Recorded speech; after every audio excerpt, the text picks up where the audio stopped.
I won't assume you're paladin, because again, I don't know how you wield paladins. I mean, I've already seen weird enough paladins. Stares at Critical Role Season 2's Fjord.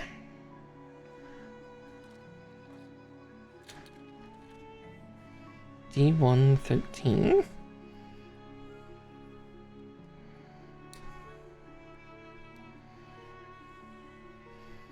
Admittedly, yeah, Travis inadvertently making one of the scariest combinations of class that works worryingly well together.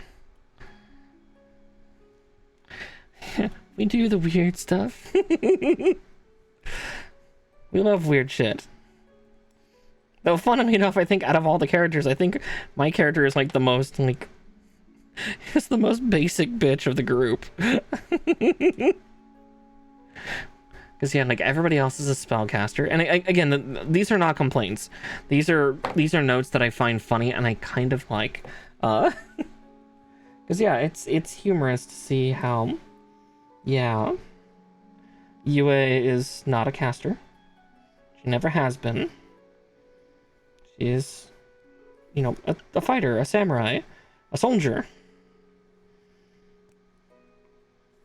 All she's ever known.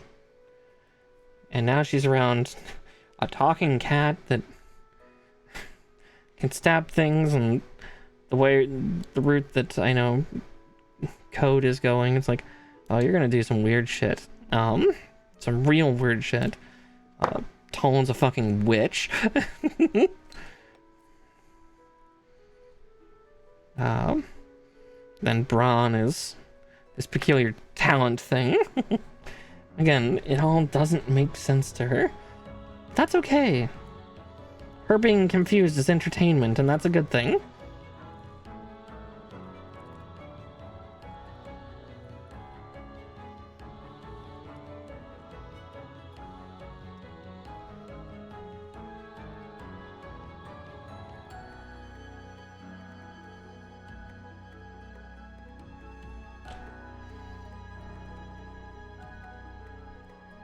And a depressed furry.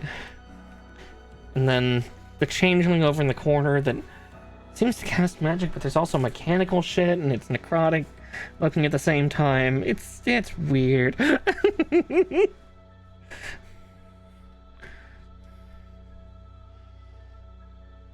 I'm still sitting on that information that you did procure about Mew. But I'm holding on to that for quite a while.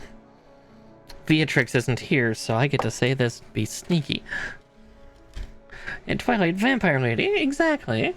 Yeah, no, there's definitely good. That's definitely gonna be something I think that'll happen. Don't you dare fucking tell her nature of this. But yeah, definitely I think that's gonna happen sometime. Is just like maybe not the next time, but like another time later on down the road when when, you know, they're sitting at the campfire, maybe they're doing the watch together and everybody else is asleep. Yue is going to probably just kind of like very awkwardly kind of bring up and go, so what's about that skin of yours? Just again, she probably won't be nearly as charismatic about it, but kind of just the well, now that we have some time to ourselves, the fuck. Care to share?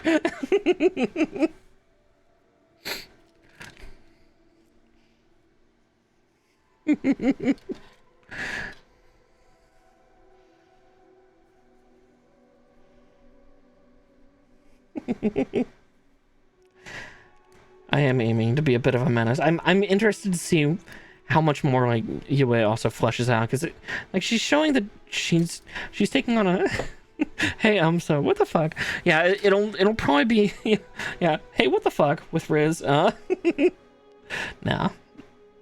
Well, we'll see where things go, because yeah, I'm entertained to see where Yue is already taking steps that, again, I initially didn't have plans in, but kind of already kind of makes sense for her background, like how she helped Bella, like not even thinking, like the character didn't even think about it, just immediately like, yep. Hence why like Yue was just more than happy to bust down a door if she needed to, if it meant getting there faster.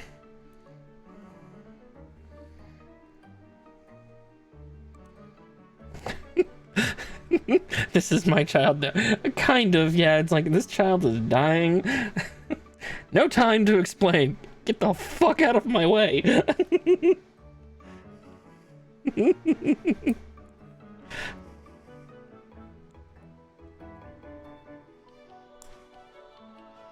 Again, it funnily does make character sense, but yeah, like in the heat of the moment, that was not what was being thought of for the character.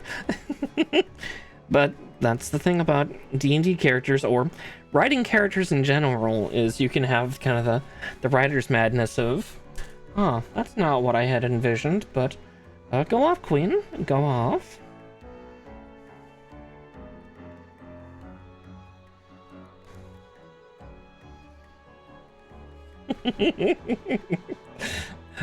In some ways, I do feel a little bad for that card, but only a little.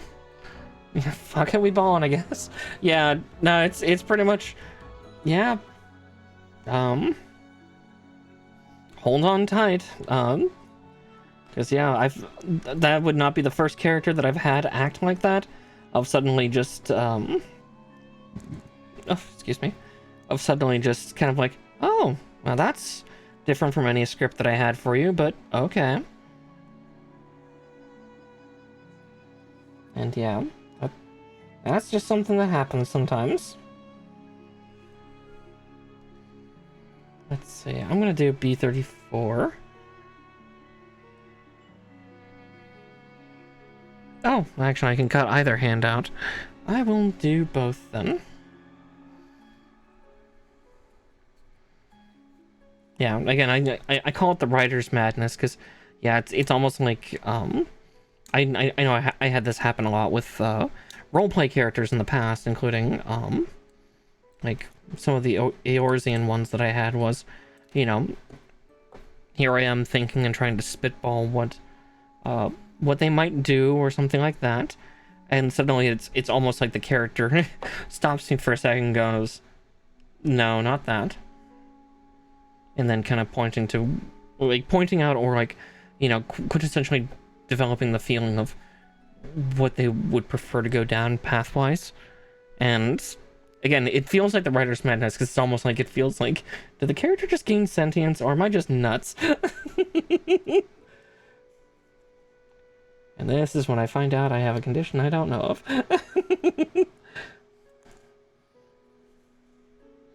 Instincts are weird, yeah, exactly. It's the character going like, no, no, no, no, no, no.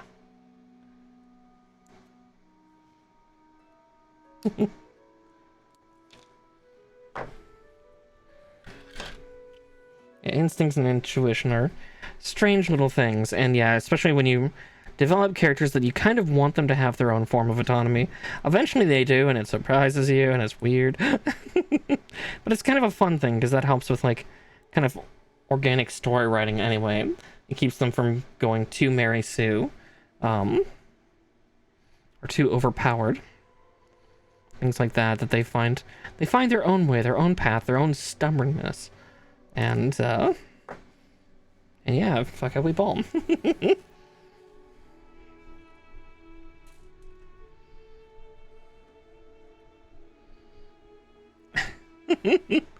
No, I was gonna say no. It's because again, it's not anything that tries to take over, and it's not anything that's sitting in the background beforehand. It's like, no, it happens after I make a character. And again, it's one of those things that really only happens when I'm thinking about other scenarios or like new things for them. Yeah. So again, I don't think it's an actual condition. I just joke around and call it the writer's madness, because I have a feeling that a lot of authors have had this feeling of like, am I crazy that, you know, this character that I've been developing or working on is kind of taking a life of its own in its own world? And yeah, it's trippy.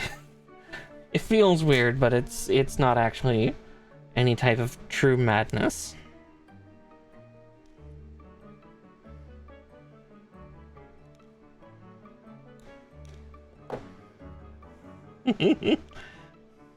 Yeah, I know we're nuts, but that's besides the point.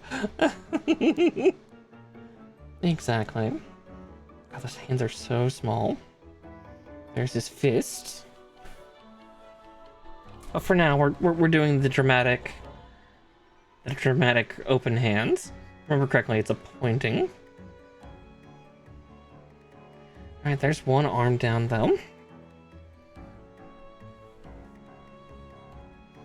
Yeah, I'm excited to see where Yue's story will go. I am sorry that I don't have a lot of like things of like what exactly I want for her, because yeah, it's a little bit of the like, what does she actually want? And then, you know, you try to think like the character a little bit for like almost method acting. It's like, I don't know. I really don't. Yeah, just figuring things out, feeling them out. Okay.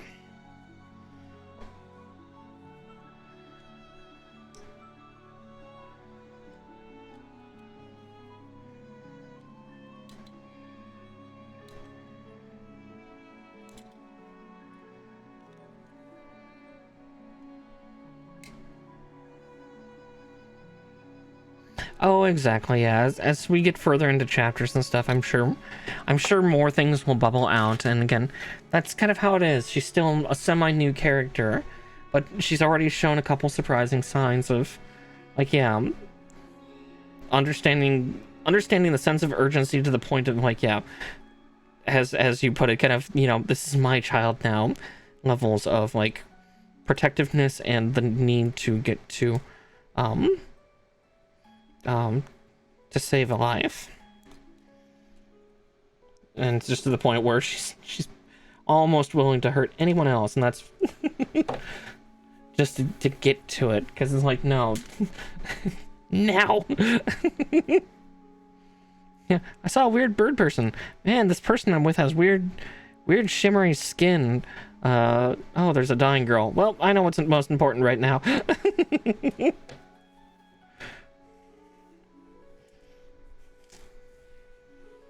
And again, for in character, I can already spin some stuff of why she reacted the way she did. Like that's a pretty easy spin, but yeah. Just in the moment it's like, huh, that's a weird instinct she got. Cool.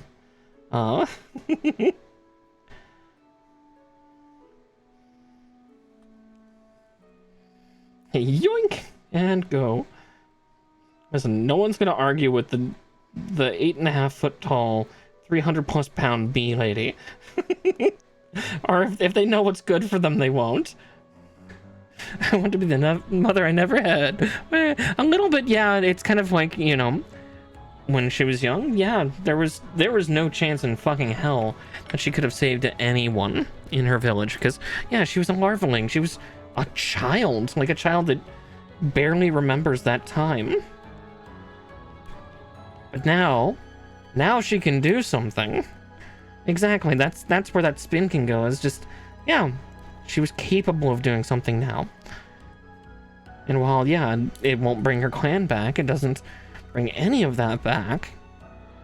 It's more like finding out things that she can do in the moment. Empowerment, exactly. Exactly. We love strong women. We love strong women with strong drives and just strong.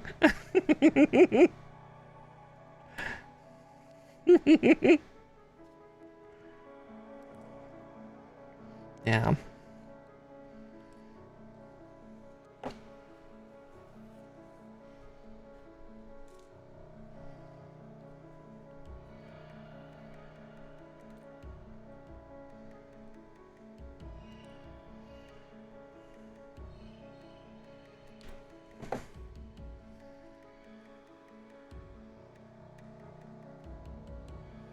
Okay.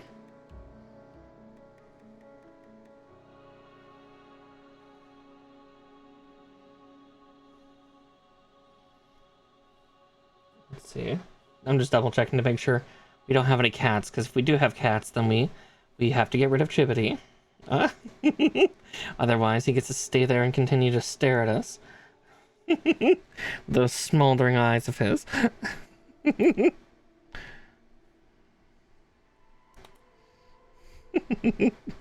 And his actually surprisingly large jawline.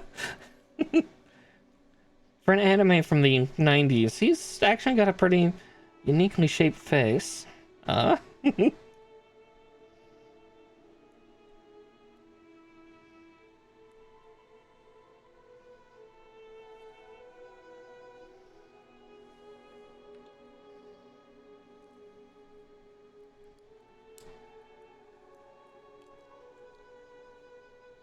He's got that Chad jaw on, yeah. Strong European jaw.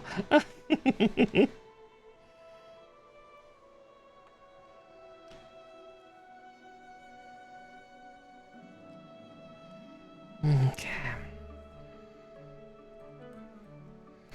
Luckily, he does not have a lot of in the way of like extra armaments. That's at least the plus side with a lot of the G Gundam Gundams. Is yeah, they don't have a lot of extra armament. Like he doesn't have any missile launchers or anything like that. He's literally got that Magnum. I don't even think he has a beam saber. Yeah, I don't think Maxter had a beam saber at all. I think he. I mean, I see one piece that he might have, and I think that might be what I think it is. Is that a surfboard? Yeah, we'll find out. Again, this one's not terribly complicated. At least by comparison.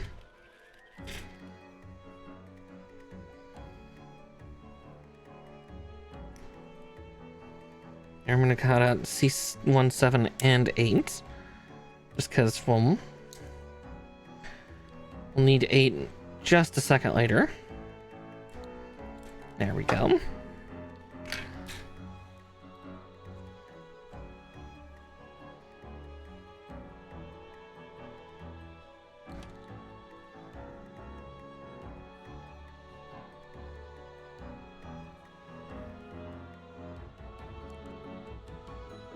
Okay, and that's in such a weird spot, it's really hard to snip.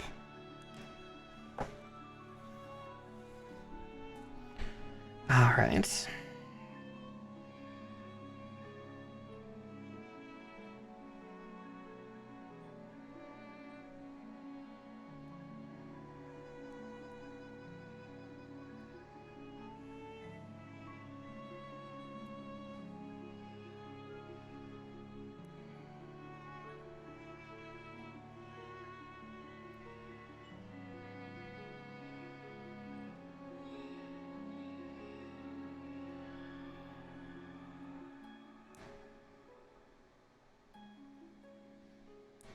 Don't mind me as I bob a bit.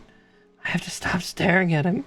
No, stare deeply into those green eyes as he chews on his piece of fucking grass like a cow.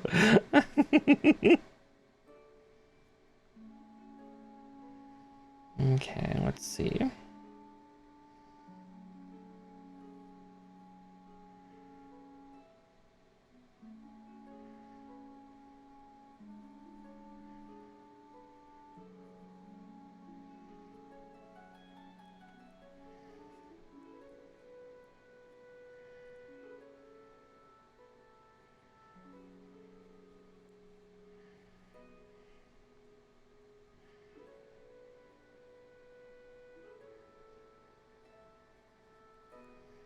Let's see, did I put that part on backwards?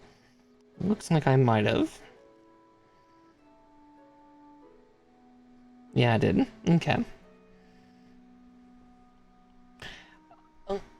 A little. Kind of.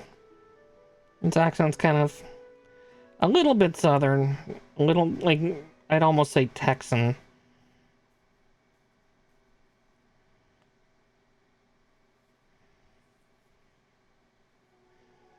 Okay, I gotta be real gentle with this joint because it's joined in nice and tight. Am I picking it the wrong or the right side? That's the real question.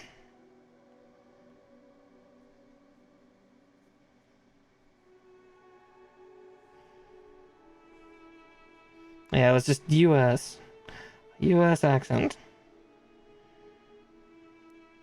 Well, yippee-ki-yay. Yippee-ki-yay, motherfucker.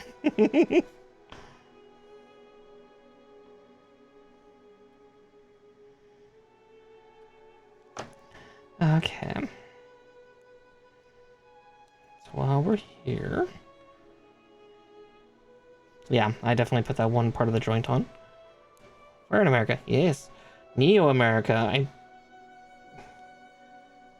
trying to remember. Vegas? Was he from Vegas? I think he might have been from, like, New Vegas. Wrong series.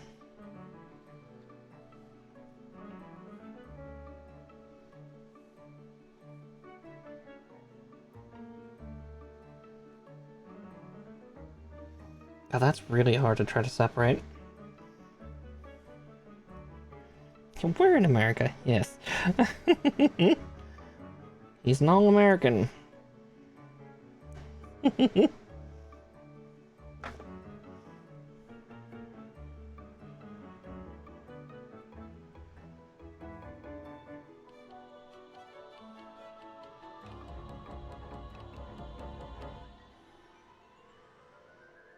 Ugh. Remember, always double check your part connections before assembly. Guess I put this part on backwards. Because you can, because it's a peg in a hole. You can do it upside down if you really want to. I would advise against it, but... just for the part's sake.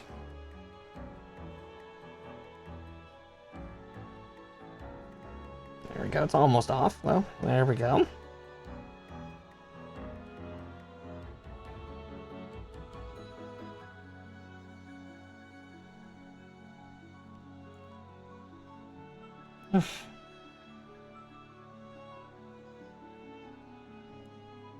At least that wasn't the end of the world.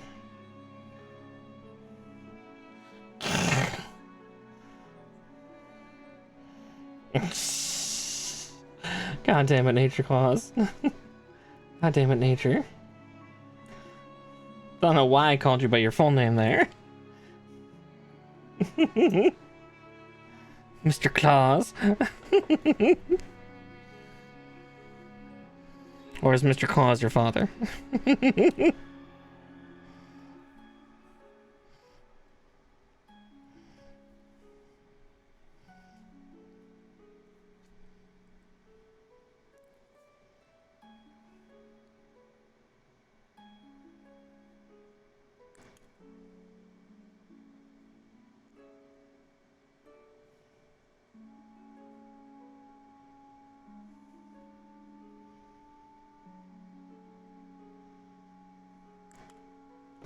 There we go. Now let's see. Just gotta sand that a little bit because I see a little rough edge.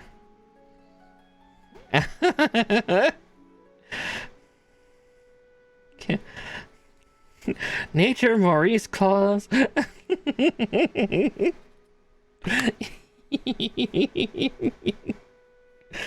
Oh, I'm just being a gremlin at this point, don't mind me.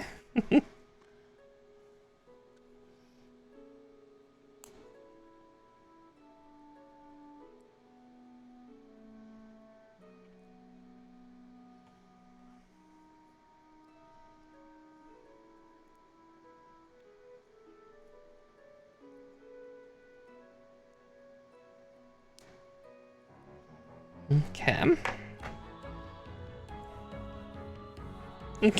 Listen, it was the first middle name that I thought of.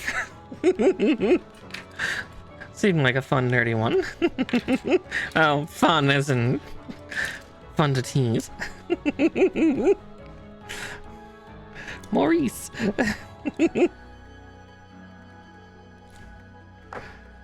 Okay. Oh. Balancing my poor little bookshelf over here. Let's see, that's supposed to be D2 13, right? Yeah.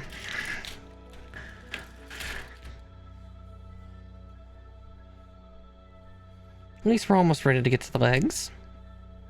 Dude.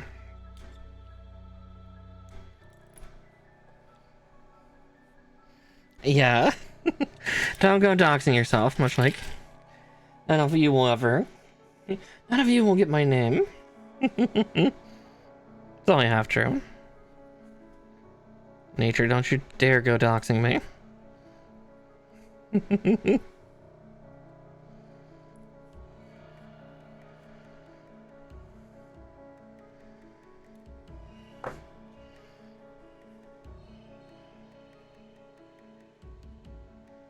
Let's see. Let me just shove that on. Yeah, if you somehow got that, yes, gunshots will happen. It's like, well, you're a spy. Time to kill you. I will kill him with magical bullets.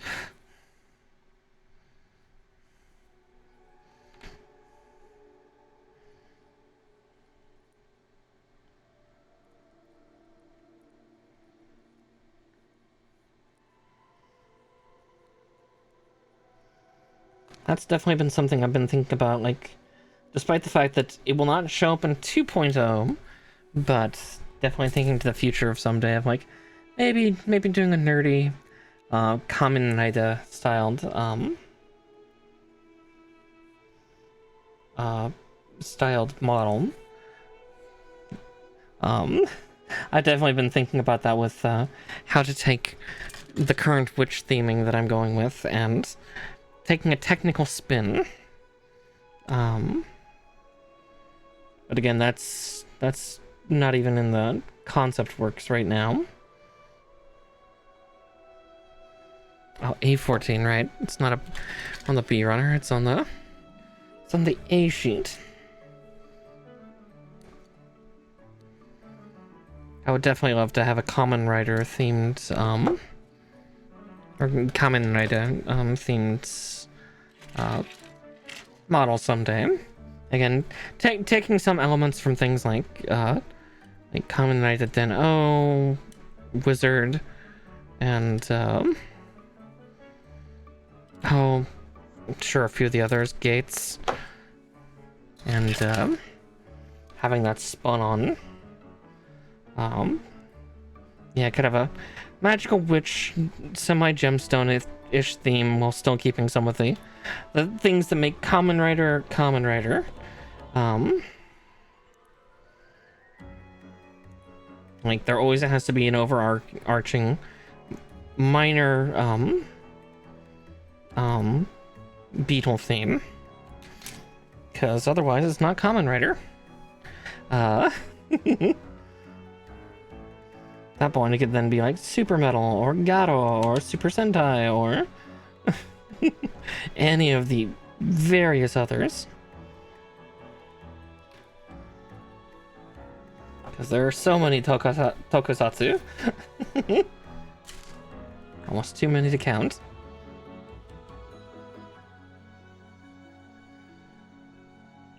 Yes, the staff, that's where some of the Kamen Rider Den-O elements would come into, is depending on where and how the staff is grasped, it would transform into different things.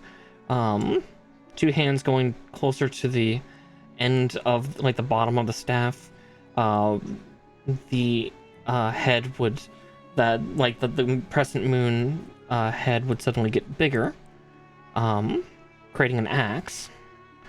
Yeah, grabbing it towards the middle kind of keeps it in staff form. Sticking the hand inside the crescent, but keeping the main shaft of the staff lateral would turn into a rifle. But then if you grabbed inside of the crescent while having it vertical, it would then become a sword. Things like this. Again, if anybody's watched Kamen Rider, then that was kind of one of the cool things, was each of the different forms took these 4 pieces and reconfigured them, and it would cause them then, once in that configuration, to expand into the specialized weapon of that particular demon personality that was in charge of the armor at that point. And kind of similar concept without without the possession. But yeah, and then having the staff be more technical looking in general, since Kamen Rider, there have been a couple magic ones, like Wizard was one where it was magic themed.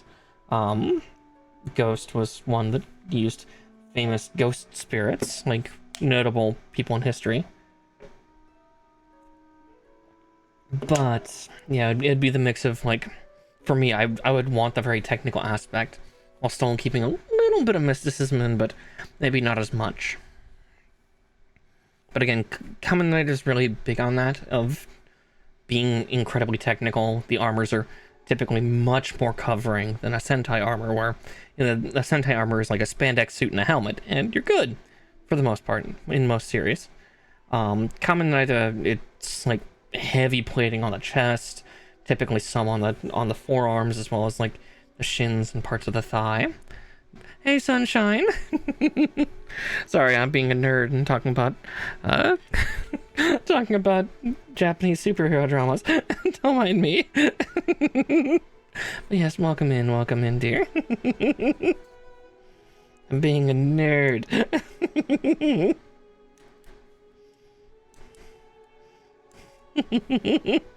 Nerd. Yeah. I've been doing a lot of thinking about this over, I mean, frankly, months and years. Noid. Oh god, the Noid. Okay. There we go. Saribot has warned you all.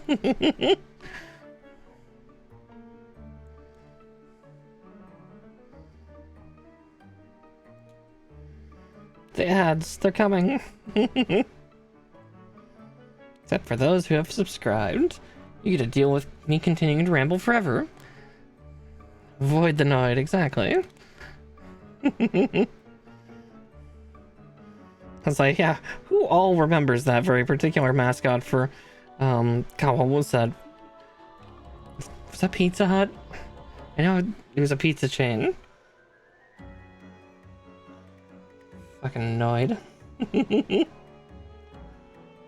Oh, the 90s. I would want to say I hardly remember you, but that's a bold-faced lie.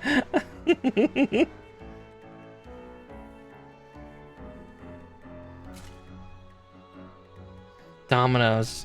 Oh, right, yeah, it was Domino's, wasn't it?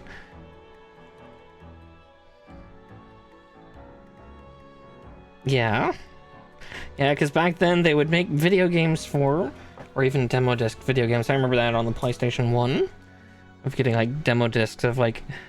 Oh, I think that was on Xbox, though, was the Burger King hide-and-seek game. Like, when they made that new terrifying King mascot.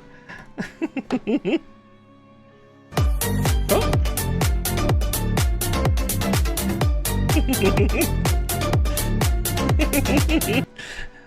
Eric Vanish, Vanish Oras, thank you for reading, dear. Welcome on in, everybody. If you're new to my content, hello. My name is Miss Marikar. I am a witchy bunny / puka VTuber, and I do all sorts of things. I tend to be a variety gaming streamer, though. On Mondays here, we're Eric Van Nicolas. Shh. It cut it weird on the chat bubble, and that's what I was reading. Eric Van Nicolas. But yes, yes, welcome on in. On Mondays I tend to do gunplay here, and we've got a lovely image of our silly pilot for this one. Yes, Eric, thank you so much for raiding. If you've got a raid and run, please feel free to, you know, rest, get food, get drink, get what you need to to revive and recuperate. Let's see. Oh, you were playing some 14. Good times. I was just actually looking up earlier today how much of Final Fantasy 14 I have played. Holy shit. My active playtime is terrifying. Jiminy Sprocket. Don't mind Nature, he's also trolling on Chibbity, because yeah, I kept saying Chibbity Cricket instead of Crockett.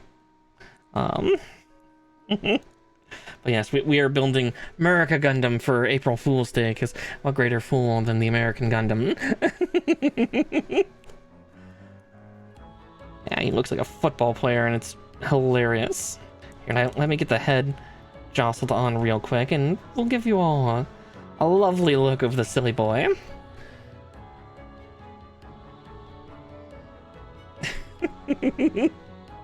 Complete with the massive, massive shoulder pads that a football lineman would have.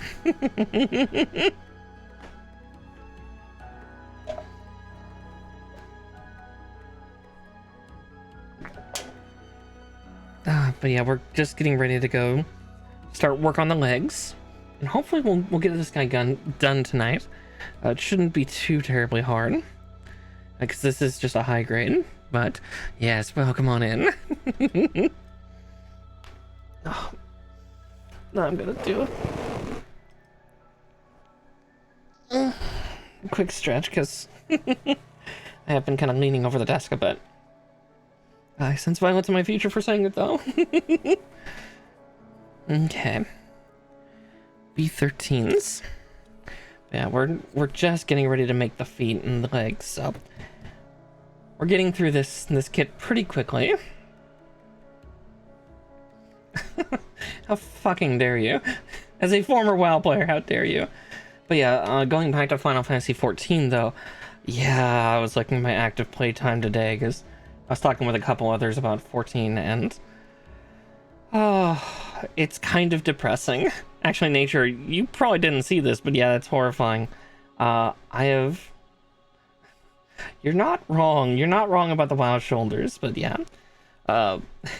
In Final Fantasy XIV, I found out that I've played actively for 369 days. So a little bit nice, but at the same time, over a year. Yeah. 369 days. I have literally played over a year of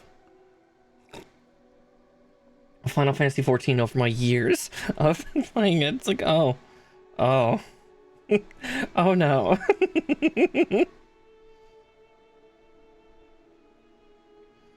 I've been also nice. Oh, god damn it.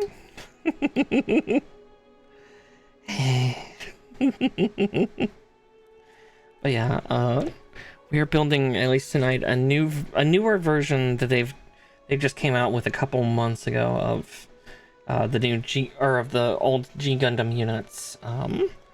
They're slowly phasing them out, or phasing them in, I guess I should say. I'm liking how the new construction is, because it's head and shoulders above the ones I remember building when I was a little bunny. Back then I didn't even have tools. I didn't know what they were.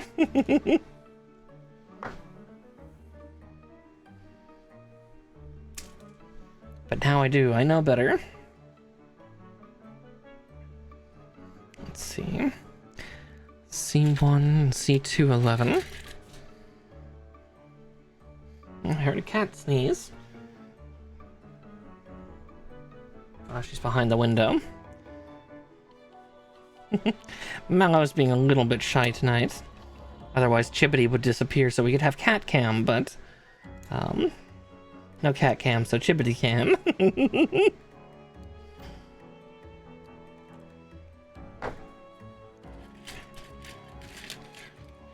God, the back of my mouth and throat's feeling kind of a little on the sore side. I don't think my voice is tired.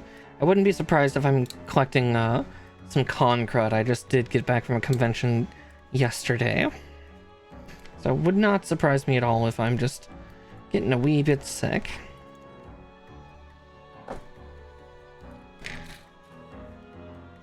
Don't worry, if I do get sick, I will take care of myself, but I'd rather stream if I can.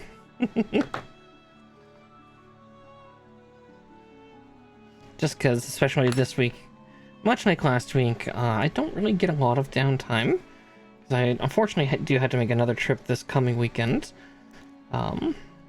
Unfortunately, it's not for anything fun, but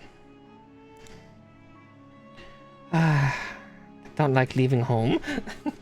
My warren is nice and safe and warm and going outside. I would love some soup. God, that sounds amazing though. But I'll just have some chicken adobo and lechon quali later. Crispy pork belly and soy sauce and vinegar stewed chicken. It's better than it sounds in English.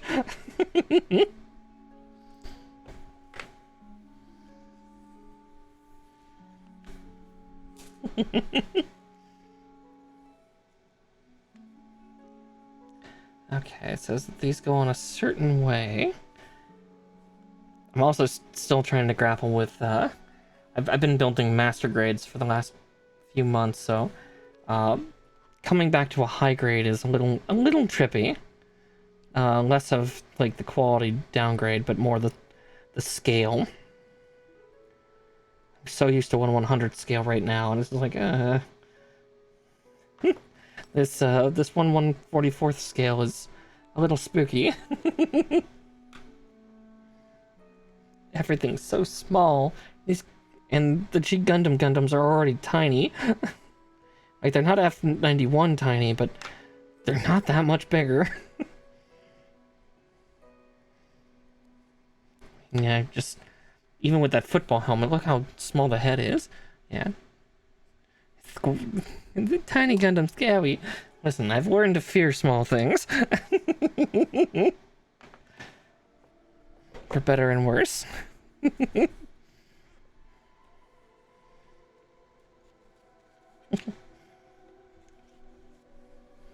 Oh, yeah, Mallow is jumping about. Alright, so D2, 10, and D10, D9. Okay. I can words good, I swear.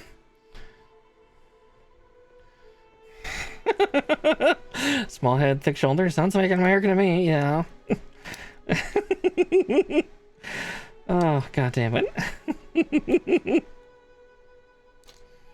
I'm gonna be more scared when we get one of the kits that I did buy at the con, which is a real grade of God Gundam.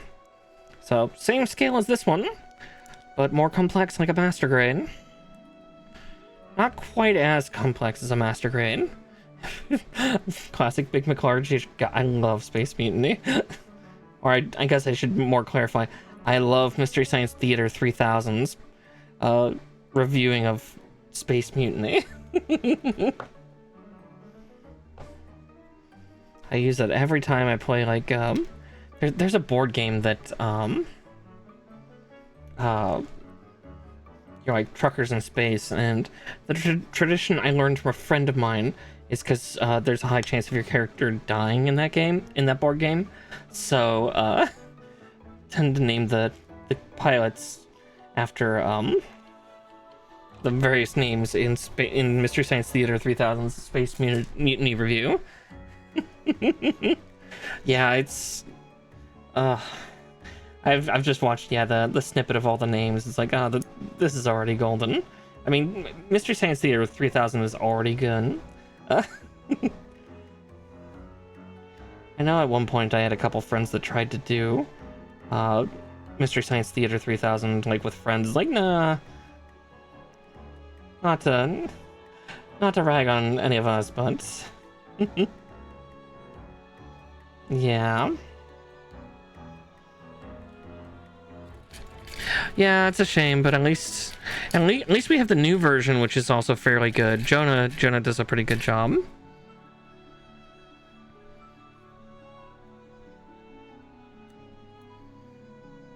But I also know Jonah Ray from other things from before.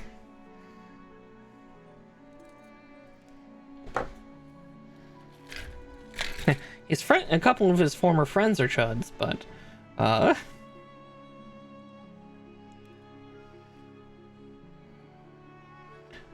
it might still be a Netflix exclusive. I think so, because I think they did fund its revival.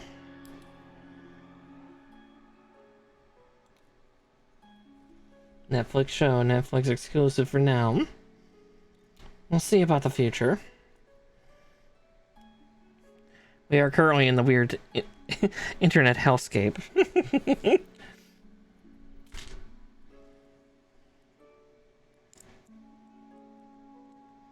Yeah, they had a cool revival cast for that. Jenna Ray, Patton Oswalt, Felicia Day.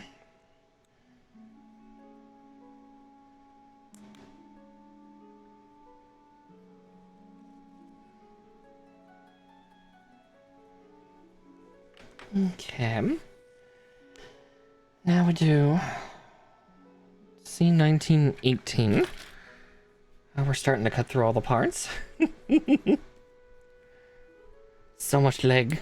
So much leg to do. So little time.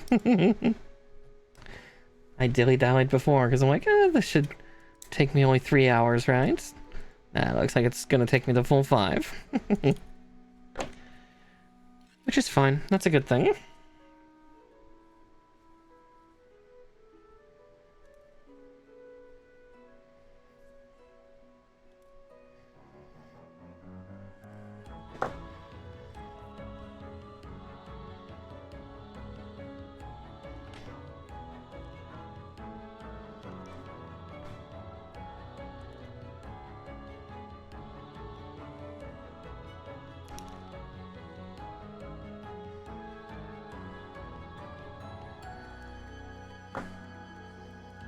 Okay.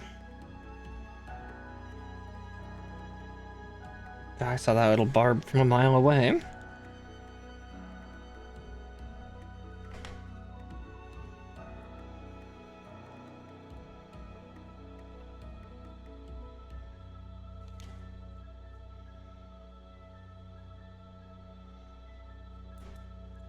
Oh, hard to come back to me. Alright. And then, let's see. We get to do it all over again. Woo! I'm really curious what that big blue piece is. I don't remember it from the show, but it could have also been like a one-off, like, weapon item that he had at one point, and then Chibity never used it again in the entire series. That would not surprise me.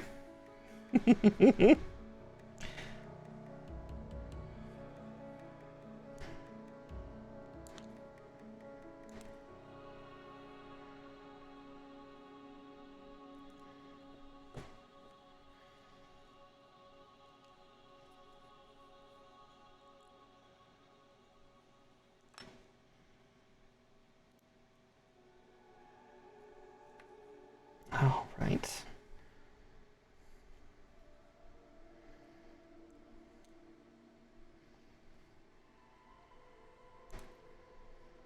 The climax I remember from the end of G Gundam, though, was so good. It was so over the top.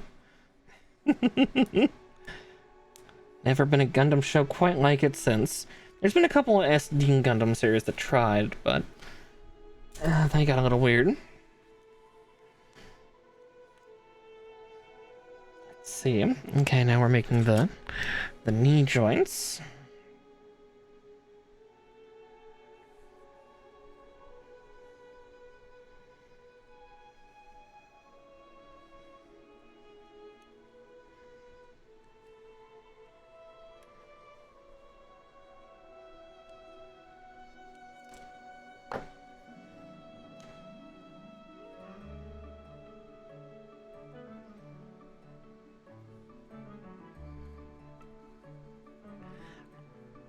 G Gundam is weirder than most.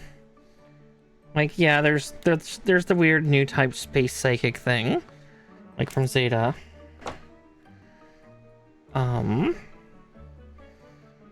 yeah, G Gundam. It's over 20 years old, so I'm like, why should I be afraid of spoiling it? But, like, Devil Gundam kind of corrupts the entire planet.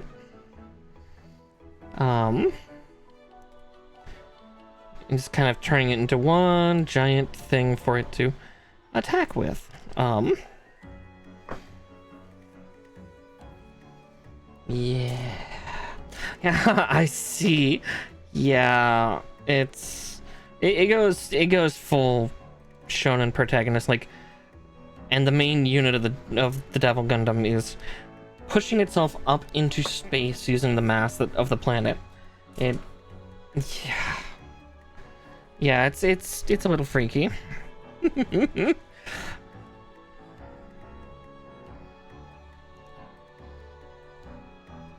Just a lot of hell no.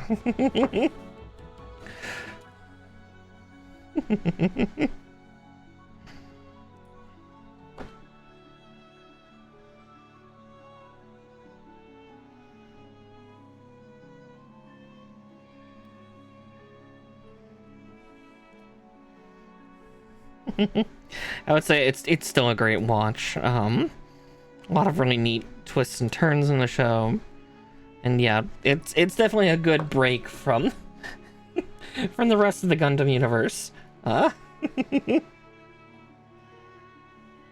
Allow yourself to breathe a little bit before diving back into the war crimes.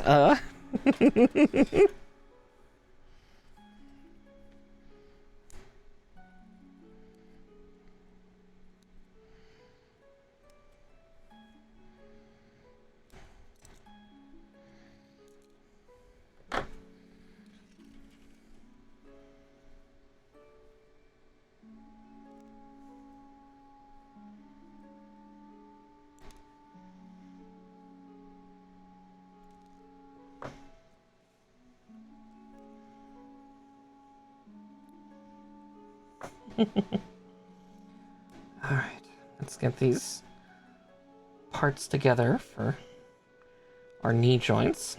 I am enjoying these new knee joints that they're doing for these like, I say newer kits, but like the kits from the last decade or so, these 2-joint knees. It's like, wow, these actually have like real world articulation levels of like the range that a knee can bend. That's not normal.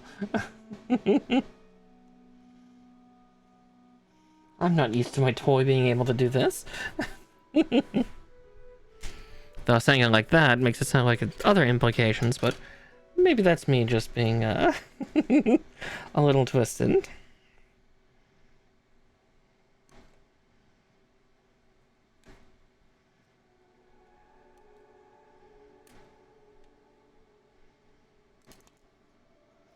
And 2.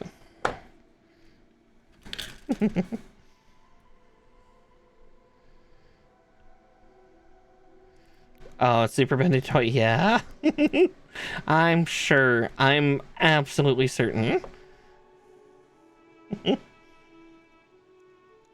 I mean, if we're gonna talk on that ridiculousness, there is a certain toy company that I think we've talked about before about things, but they have, in recent years, collaborated with a very certain shock metal band from like the late 90s, early 2000s, and made a sex toy for them.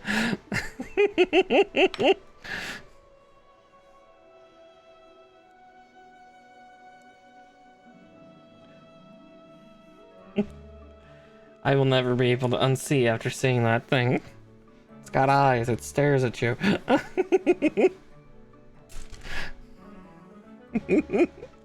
Not entirely sure if I want it inside me. Yeah, Bad Dragon collabed with Gwar, which is kind of this heavy metal, like shock metal band. Yeah, they collaborated and made a toy. I'll link it to you later.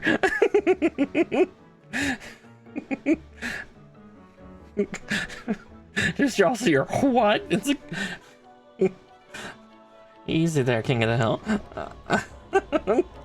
Yeah, that's a collab between Bad Dragon and Gwar. Gwar is typically known for, like, at their concerts having giant, like, you know, wacky arm waving inflatable tube men, but they're typically shaped like dicks, and they're usually spraying some kind of white milky substance that's It's a simulacrum, for the real thing. Yeah, Gwar is interesting. Like, they all dress up in monster suits, too. Not quite full Lordy style, but pretty darn close.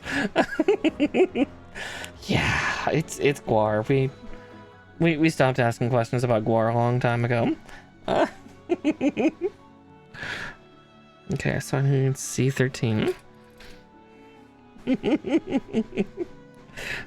I wield cursed knowledge. I always have.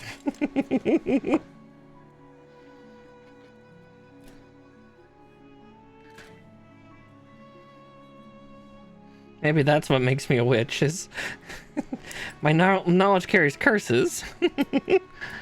Yeah, don't know how to react, huh? No, don't worry, me neither. It's been like a year and I still don't know how to feel. A11.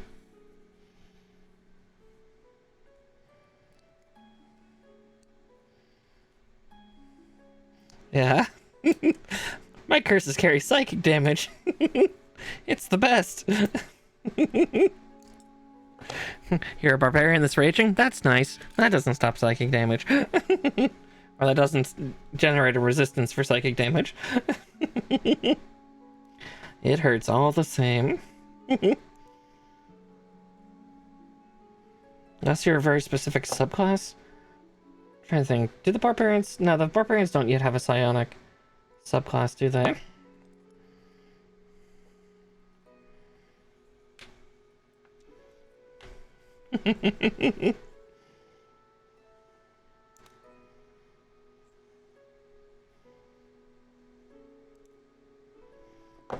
It's okay.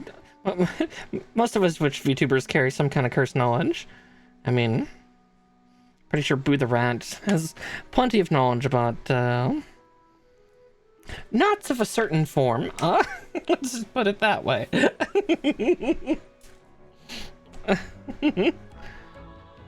Oh, Can Bear Totem? Okay. It's been a while since I played Barbarian, let alone a Totem Warrior one.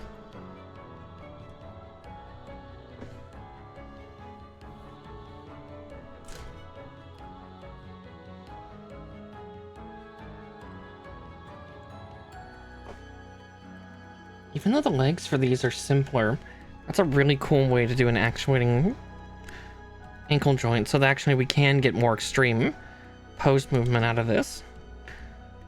So, God, these new kits are so clever.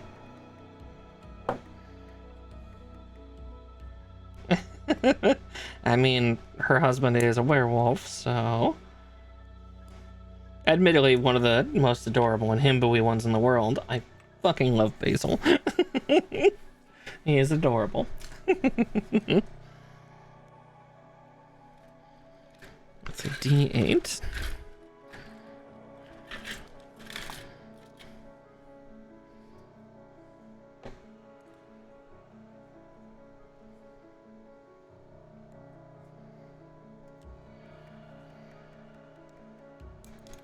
Oop, right on my part.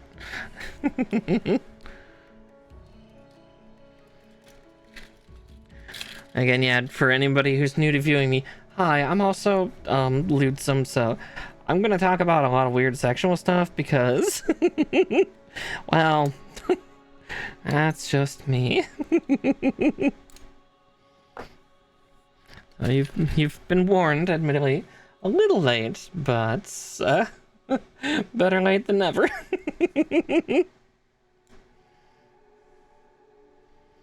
Just sometimes the wholesome loses its W. It's fine. We don't always get the W. It's good. It's fine. This is fine.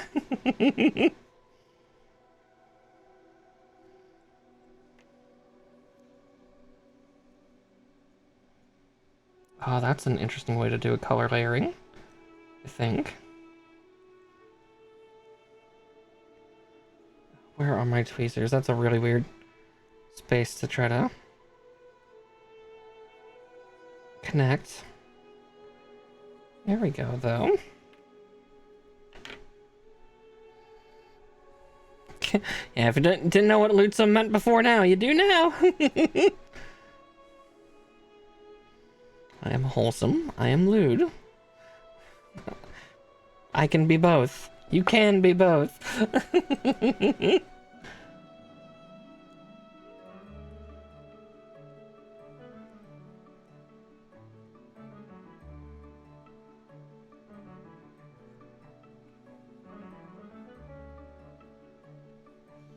Porque los dos.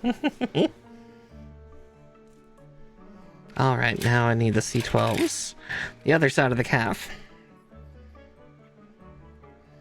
A lot easier than master grade or real grade ones. We're already getting the legs completely done.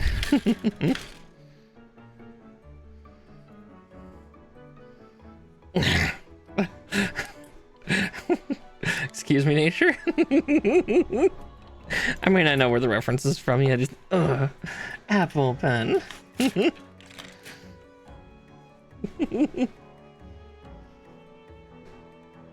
Oh, that poor comedian.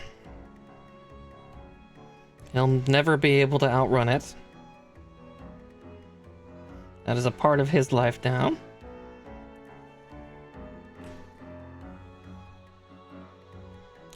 I still take it hilarious that, yeah, that got so popular in Japan that they even did, like, you know, theme cafes for Pineapple Apple Pen. Like, I'm pretty sure there was one near Tokyo Skytree.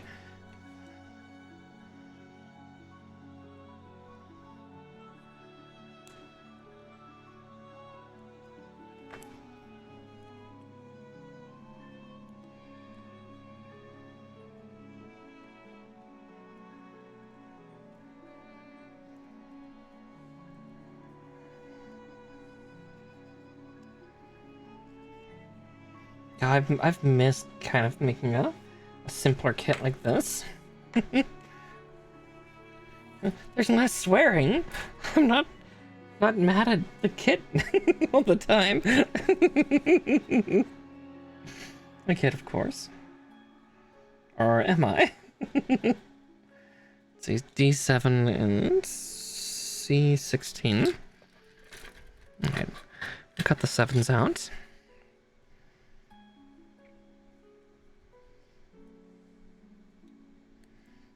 I'm not arguing with the plastic as much. This is weird.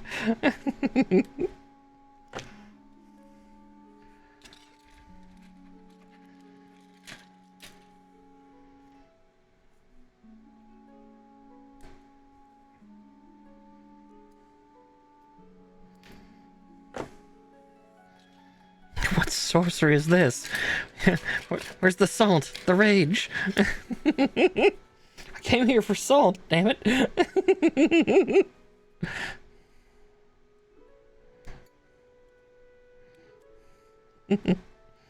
Yeah, I'm not getting trolled by my kit this time. This time.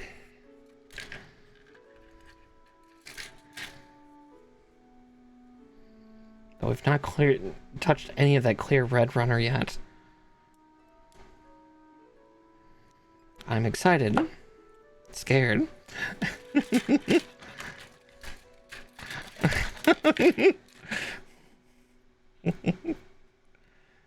Don't worry, my tears will come soon enough if I play like Helldivers or something again. Sometime I need to go back and play some of that.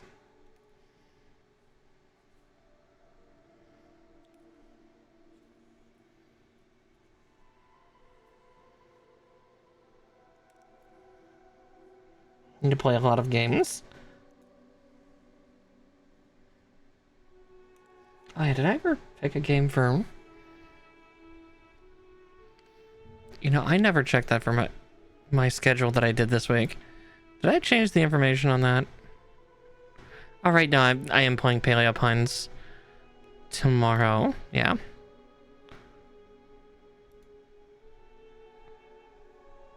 There we go. Had to double check. Yeah, no Persona this week either, just due to the shortened schedule, and I do apologize about going 2 weeks in a row like this, but the con had to happen one particular week, and then The next week after, yeah, I gotta drive out. Of course, why would you not be? It's a fun game. Oh, trippy. Interesting for this part.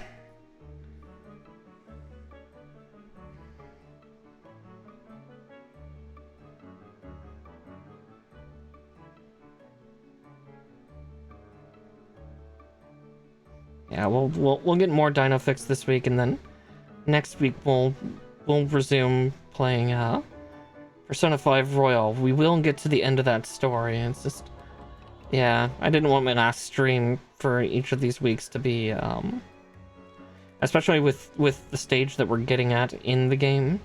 It's getting rather dark, rather scary, and kind of stressful. And for that reason, it's like, as a player, it's a little stressful for me too, so it's better that I take a break for now, and then we attack it. We attack it when I'm good and ready.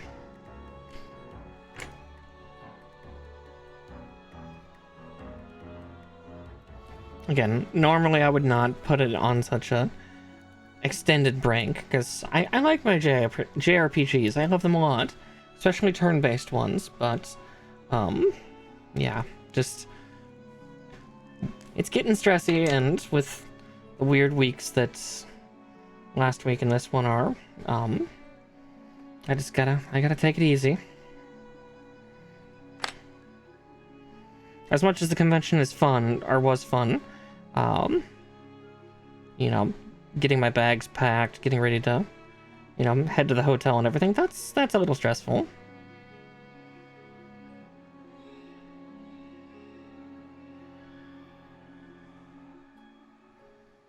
Kind of do wish sometimes that I had a bigger black paint marker. Don't get me wrong, this one that I'm using is very good. It's wonderful for details, but it is a fairly small one. Super fine point.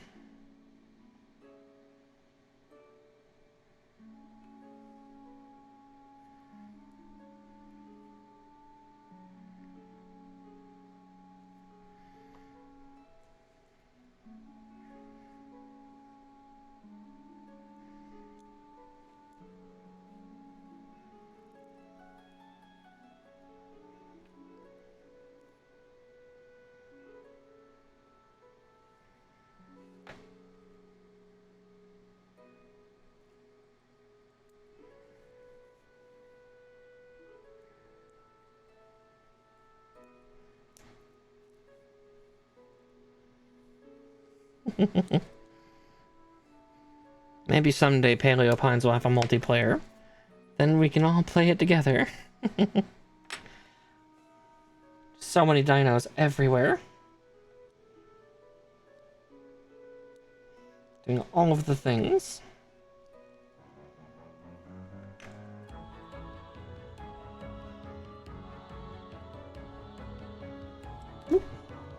I felt that one starting to slip out of my fingers, like, no, don't let go of it. Don't lose it. Yeah, we'll see, we'll see. It's always so great when a game's like, hey, we just did multiplayer. It's like, oh, thank God. Especially when it's like a cozy farming game. Cozy farming games are best with friends. Let's see. C1 or C17.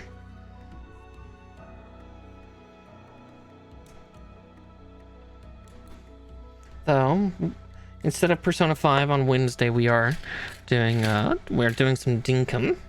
So, there will be cozy farming with friends, just in Australia. It's fine. We'll have a good old time.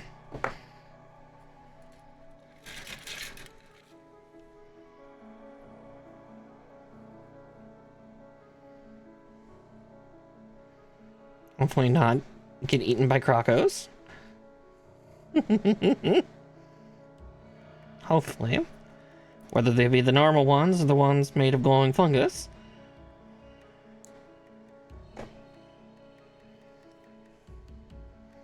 The bush devils are the true terrors of the wild.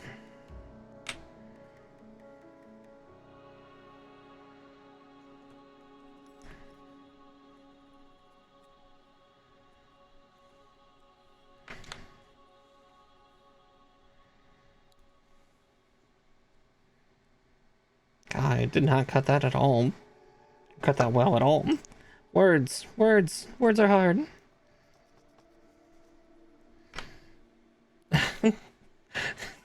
Not if you're a master hunter like yourself.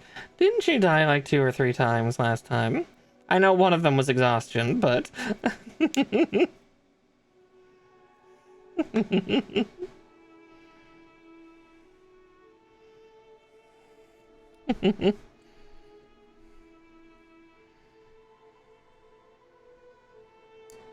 At least we had the bank now. We don't have to worry about losing as much money. Also, do remind me when we start playing that I need to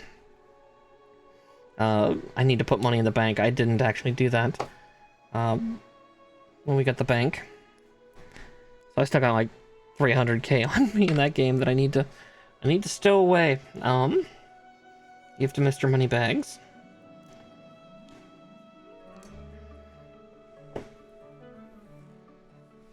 It's called field experience. Oh, I'm sorry, Mallow.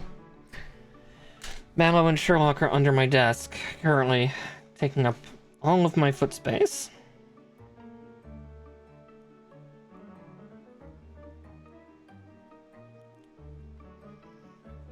I don't get to have shit in this house. Not when there's cats that demand it. My kittens, they demand for the space under my feet.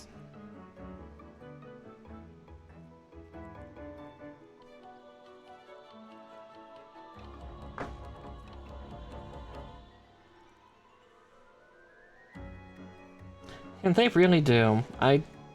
Some cats are like that, and apparently my several cats are. Wouldn't be the first time I've had a cat like that. I remember a cat that was super obsessed with shoes when I was a little bun. He loved to just shove his head into them and just kind of rest. Like, buddy, stop having the shoes, dude. Cats are weird, man. They are so weird.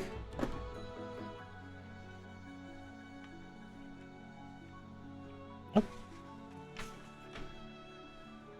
Sniffer, yeah.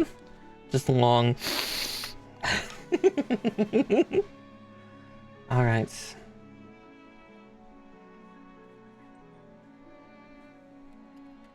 So C1, 2.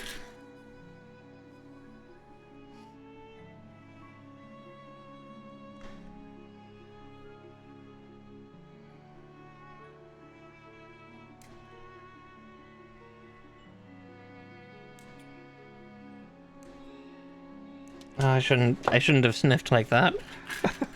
It is a spring day and feel the pollen trying to enter me. I'm trying to delve deep.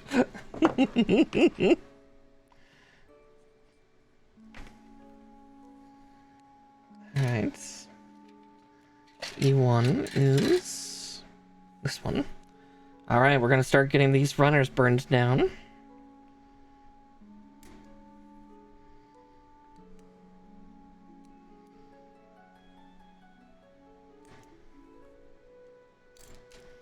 And a runner down. Not the plant nut. Yeah, the plant nut. Just nutting straight into my nose. Ugh. Oh, even thinking of that, just that almost hurts. Ugh.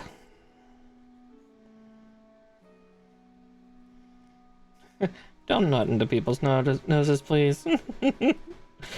Be kind.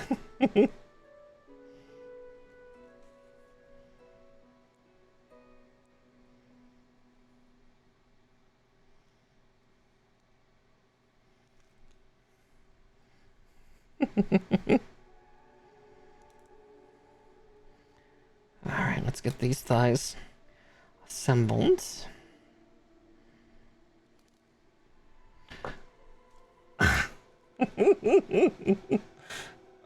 Nature, what were you doing?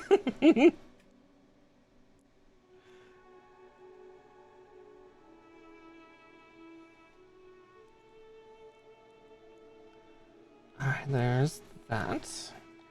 That side at least.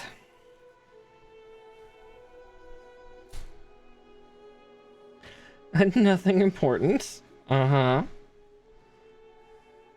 Likely story.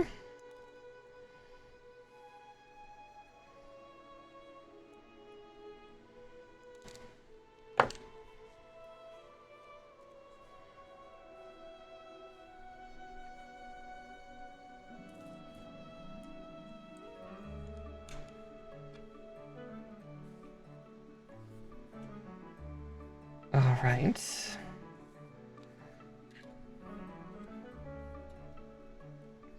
And this runner won't be, or the sheet won't be down until we get that big old surfboard piece taken off. But that's the only blue piece left.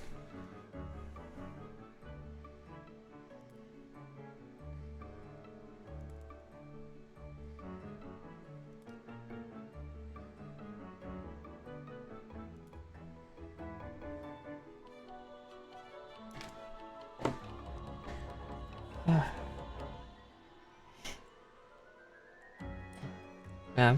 Hopefully everybody's springtime is also being kind to them. Mine's not terribly being so, but again, I am not a spring fae. I am much more autumnal or wintry. I do not like the pollen. It doesn't like me. Or maybe it likes me too much. I don't know which. I just know that a lot of times I tend to be sniffly and snarkly and breathing becomes a little hard.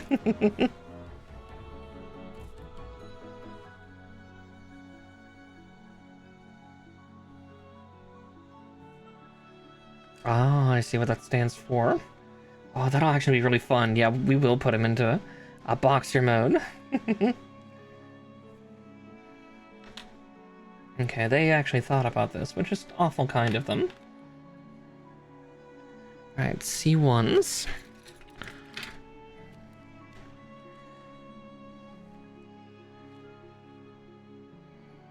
Alright, now it's on. This runner, isn't it?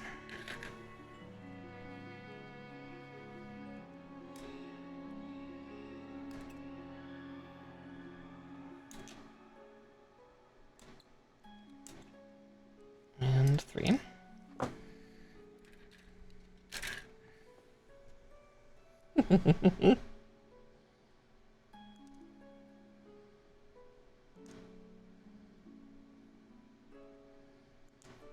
At least the legs are almost done.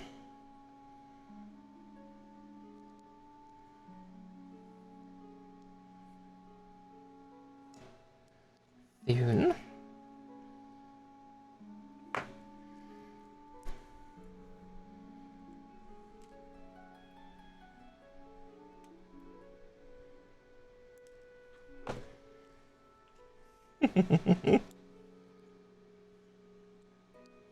Soon our glorious MURICA Gundam will be done and finding its way onto the scene. Did somebody say oil?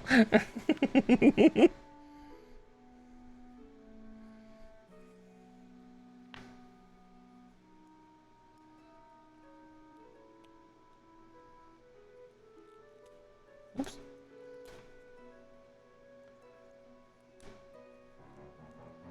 I just noticed a little section or two that could be sanded down, if not snipped outright.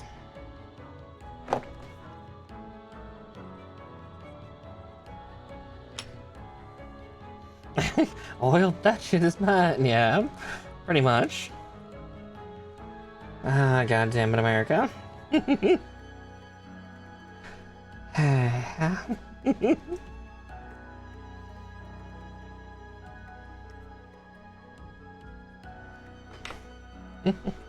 This is why I just claim to be Irish.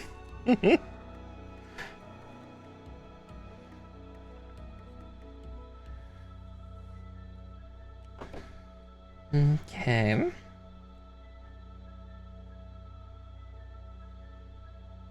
B30 and B8s. Looks like it's the same for both legs. See the 8s and I see the 30s.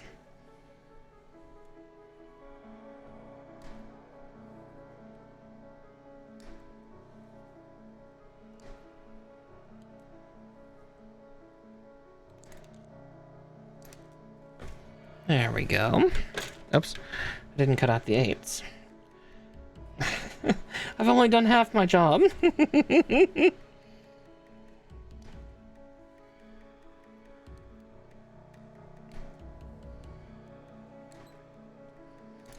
Alright, there we go.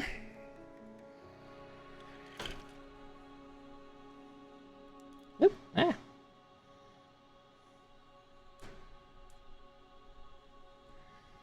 Okay.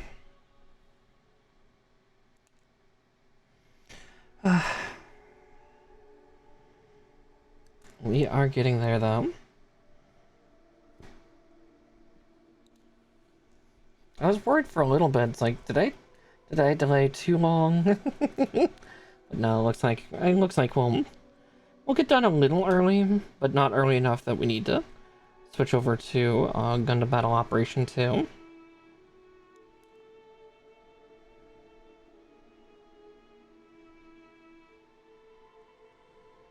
Because we are going to do the boxing form. That'll take us a little while to get everything moved around.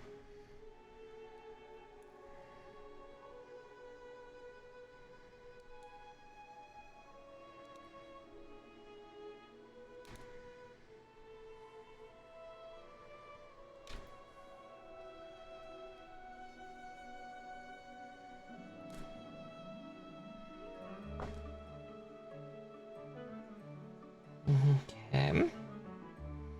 Oh, that's an interesting looking joint.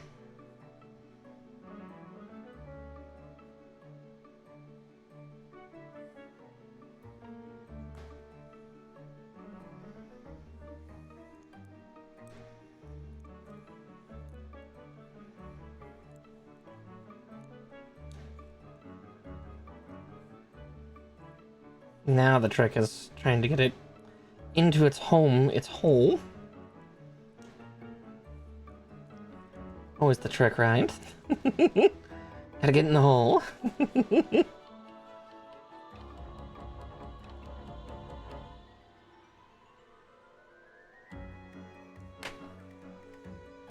God, that is a tricksy one, though.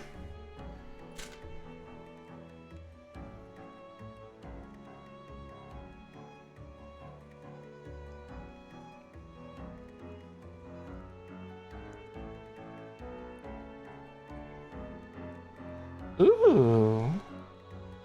Ultra rare dino and its lesbian colors. Let's go, lesbians.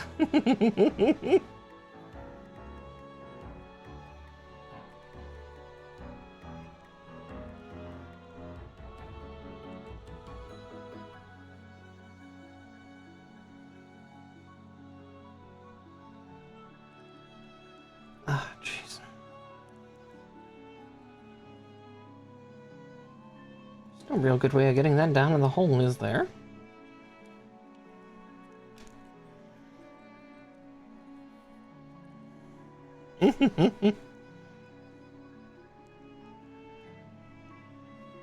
Yeah, I don't know, nature. Let's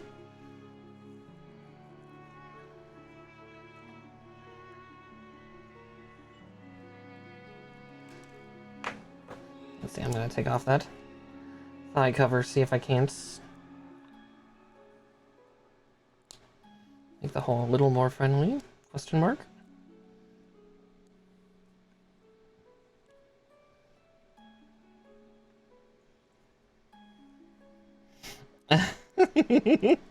Sappho feels like the obvious answer. Saphosaurus.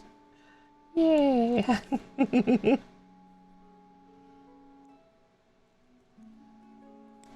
Ah, there we go. Yeah, pre-gaming that hole actually did something weird.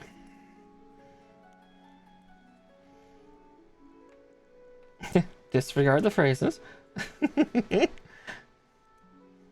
Your streamer says weird things as she as she tries to get things in their holes.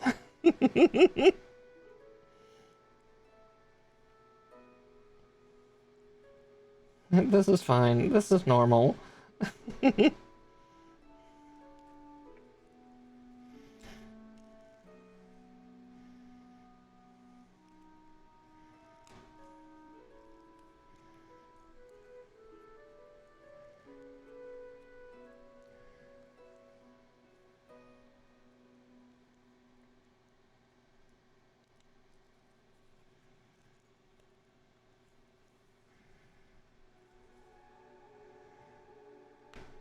There we go.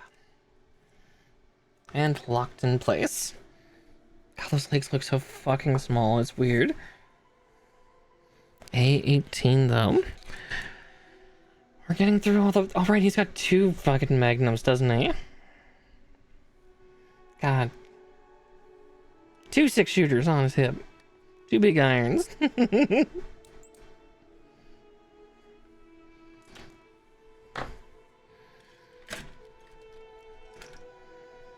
And... B23.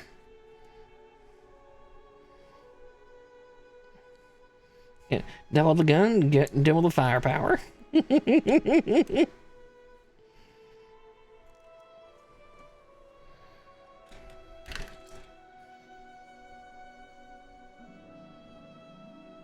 that's a butt thruster. We don't touch the butt thruster. Or do we? Guess it depends on the person's predilection.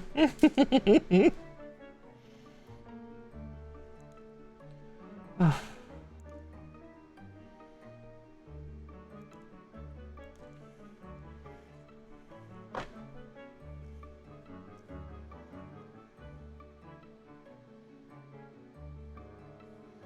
Okay, let's see where or how that's supposed to connect.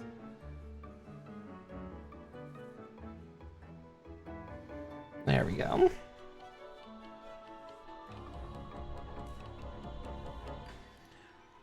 C2 21.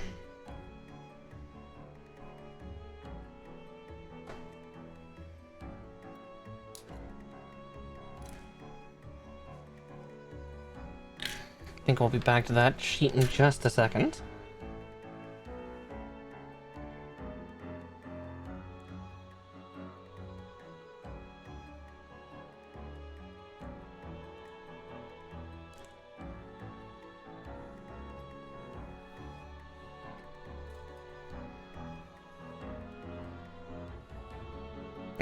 I feel we always touch the butt thruster out here, yeah. Just a little bit. Listen. Just takes a little bit. See, look, there's the butt thruster. All exposed and everything.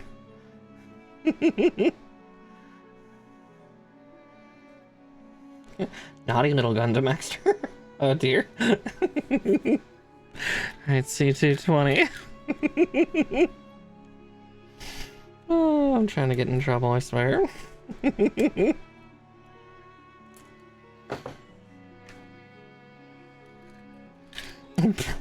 Bruh. Listen, it's just... It looks silly. It looks silly and stupid and...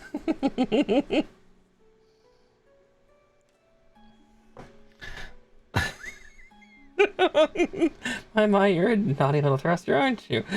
It's singed. Oh,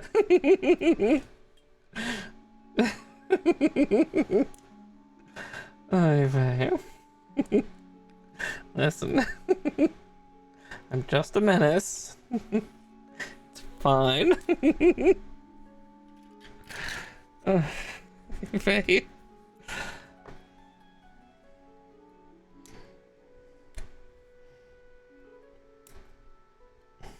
Alright, let's go to C22 and what's the other part? D1. D11. The D, wait. The D in the butt thruster, it's fine. Oh,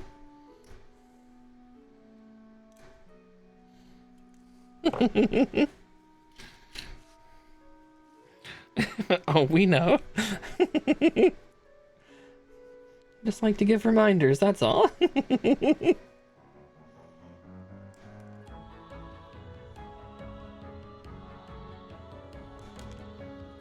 And...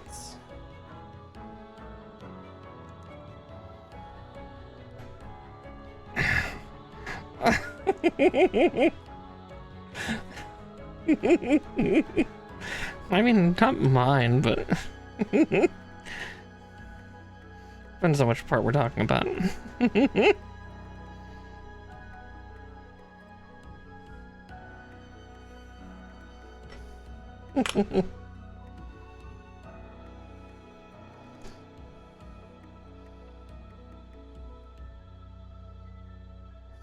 What does the butt thruster mean to you? Other great questions.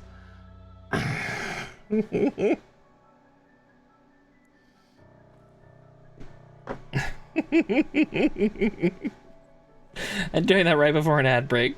God damn it, nature.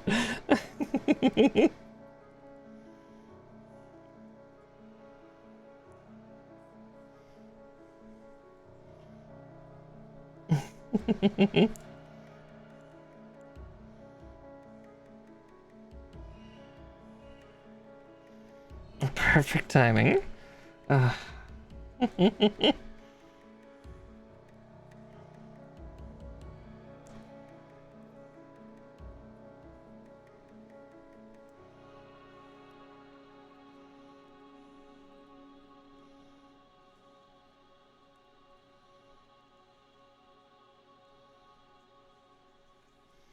Okay, there we go. The hips are done.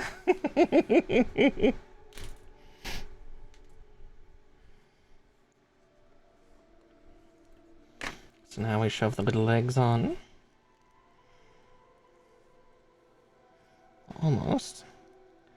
There's a hell of a knob on both those plates. Let's rub it off real quick.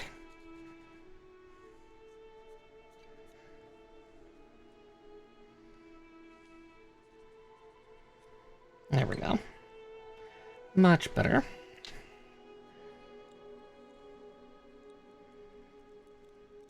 Don't worry, we'll make him stop doing the splits in just a second. And also lowering his hip plates for modesty. Though in boxer mode, those plates do disappear.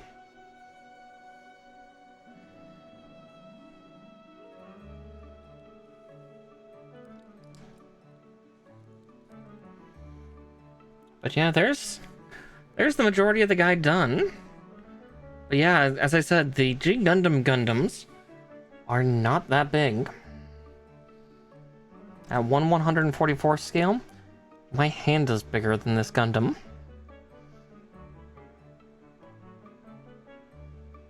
Little toy. Little tiny toy. That being said, we're not 100% finished, because G Gundam did do something. Yeah, we're not completely done. We're gonna put him in boxer mode. G Gundam also, every Gundam, and you can tell it in the back of this guy, he's missing something, which is his cockpit, which is a little fighter jet. They were all like little land cruisers, like floating land cruisers. Bullet 786-786. Thank you for following and welcome on into the Witchy Warren. Yeah, they all had fighter jets, so we're gonna get his fighter jet put together for his little land cruiser. And yeah, more than an hour to go, but yeah, we're going to strip him down and we're gonna have him do his signature fisting attack, because it looks like actually all this is a stand, which which is terrifying, because it looks like it holds all the parts, which will be cool. All the parts that come off, which is the one main issue I was worried about, but we'll get there. So I need D217. They were called landers? Yeah. Okay. Fair. It's been a while since I last watched it. It's yeah. The landers.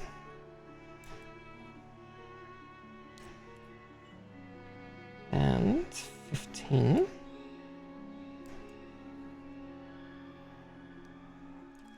The core landers. Right, yeah, because they were the core / cockpit. Or they kind of converted into it on insertion.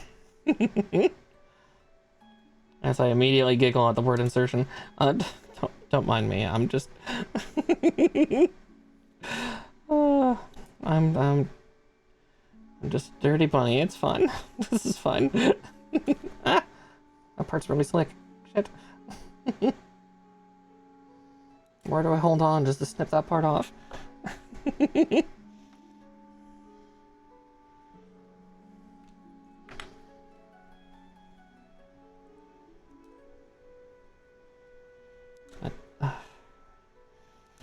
Soon.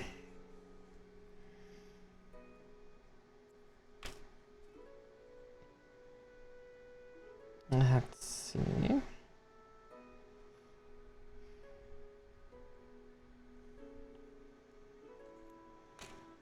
I'm going to paint on the yellow after I get this assembled.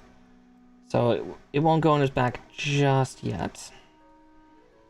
And it's going to take me a couple coats of yellow to do.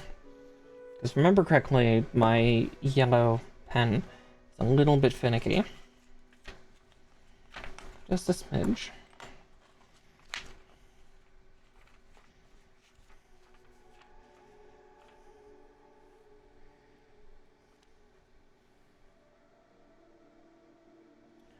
D216, which will remove everything from this sheet.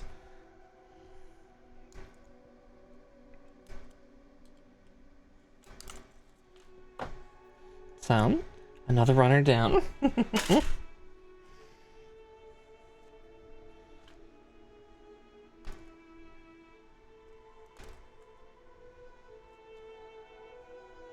It's funny, we're going to paint that part, and it's going to primarily be inserted into the back of him, but... Oh wait, no, it's not yellow at all, is it? It's green. Yellow is on part of the backpack. Okay. Well, still...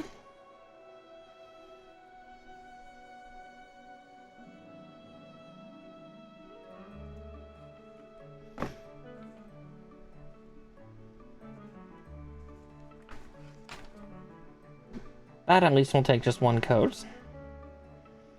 But I'm just making sure. Yeah, I have it backwards. And that's why I double checked. It's like, am I putting it on the right way? No, I am not. Gotta make sure I do.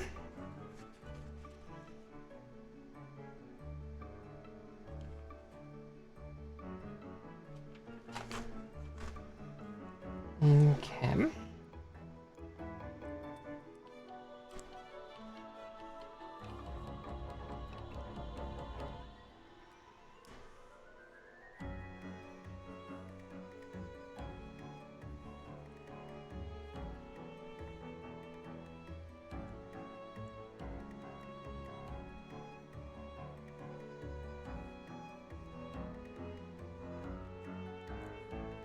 Oof. I thought it was slick. I'm trying to...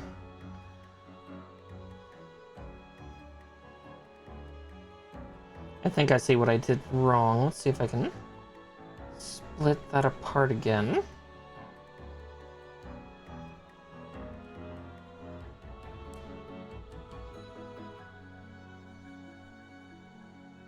Oh geez, yeah. An old relic of one.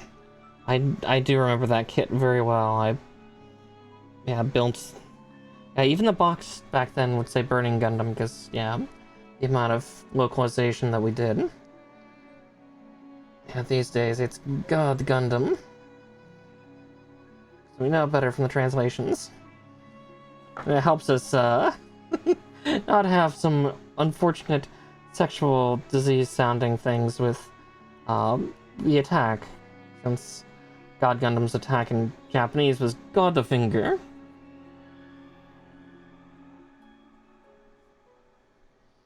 Neo Japan mobile suit, yeah.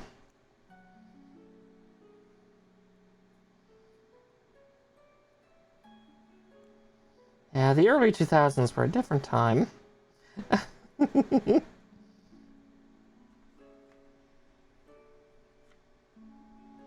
A wilder time.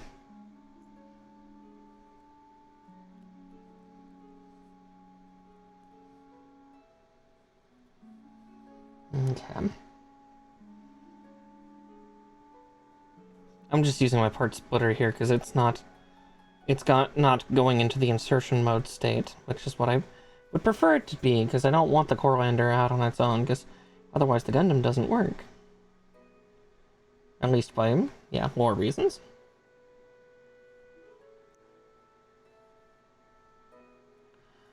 Ugh. Come on, everybody.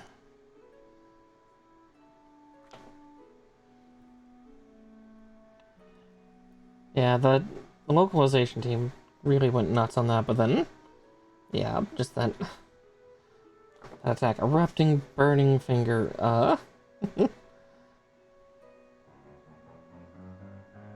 Oh, there's no place to pry on the other side. Shit. I just have to keep prying where I'm at. Shit.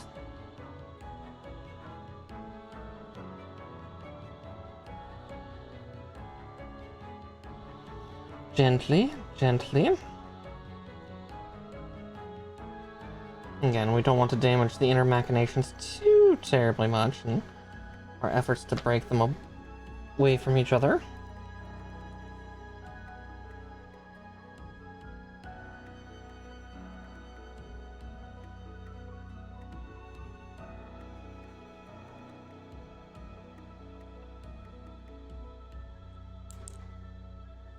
There we go.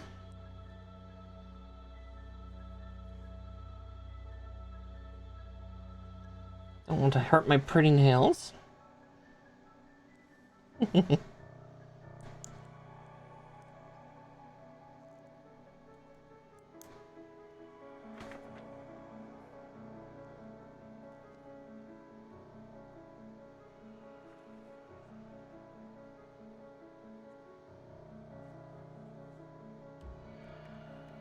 There we go. Aha, I see. I see what they're doing. Yeah, there we go. Much better. Okay, now the parts can go together. Third storm today? Ugh.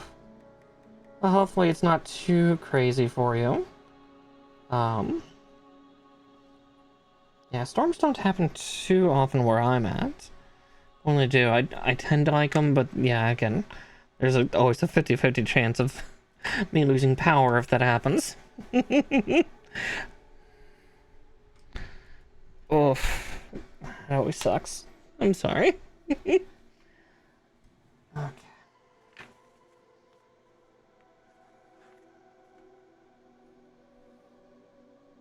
God, this has a lot of stickers too. 8. Which one was 8? Red. It's the same red. We'll find out in a second.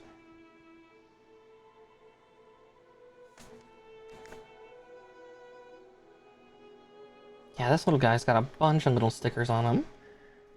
Yellow too. I see where the yellow goes now, I think. Yeah, I see where the yellow goes too. Okay. Well, let's get these C14s on. Then I can worry about getting all the paint put on. Hi Fuzz. Which one are you? Is that you, Mallow? It's hard to tell. Your fur feels a little coarse. Is that fluff? Oof. I'll definitely be safe.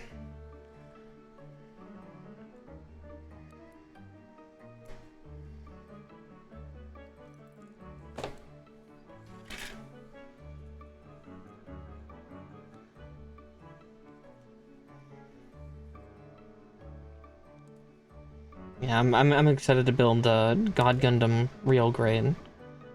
Got the kit of that over on the shelf. I was able to get that one at the convention this weekend, which was nice. Let's see. Oh, I see where that red goes. Interesting.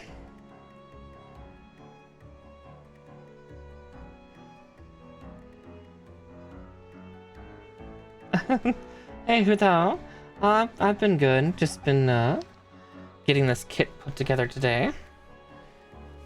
And I found where all those color correction stickers go. They go in the core lander. Because of course they do. So we'll keep from sticking this in on him just yet. Okay, there we go. That looks a little thicker. Oh wow, that bled all the way through and onto my finger. Always the problem with paint markers. They sometimes can be pretty extensive. I am making Gundam Maxter, otherwise known as otherwise known as colloquially, MURICA Gundam. We're building the American Gundam. Like Gundam Wing, G Gundam. Weeby giant robot thing. This one's from 27 years ago. But they made a new kit this just 2 months ago for this guy. No, not like Miku. No, she is a computer. These are. I was to say, I don't think Hutao knows what Gundams are in general, which is okay. There's nothing wrong in not knowing. But yeah, Mobile Suit Gundam was a TV show that started in the 70s, but there's been different universes and centuries and whatnot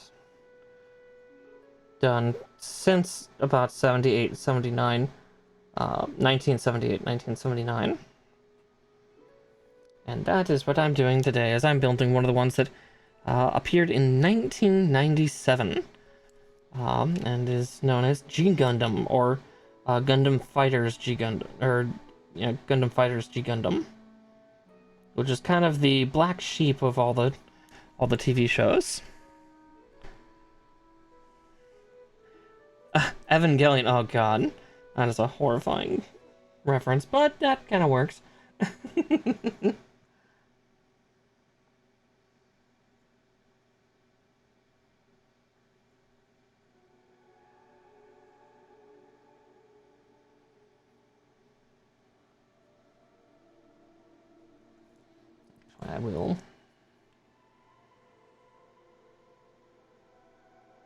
I'll paint all of that just to be safe. There's something about the red paint markers that I have here that, I just had my foot sneezed on by a cat. Thanks, Cheryl. And normally you don't assemble parts with wet paint on it, but I'm a monster and I do it a lot.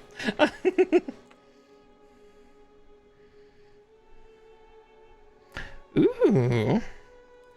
Poor dude's gonna have so many people yelling at him to get in the robot. I'm so sorry. So sorry to that voice actor.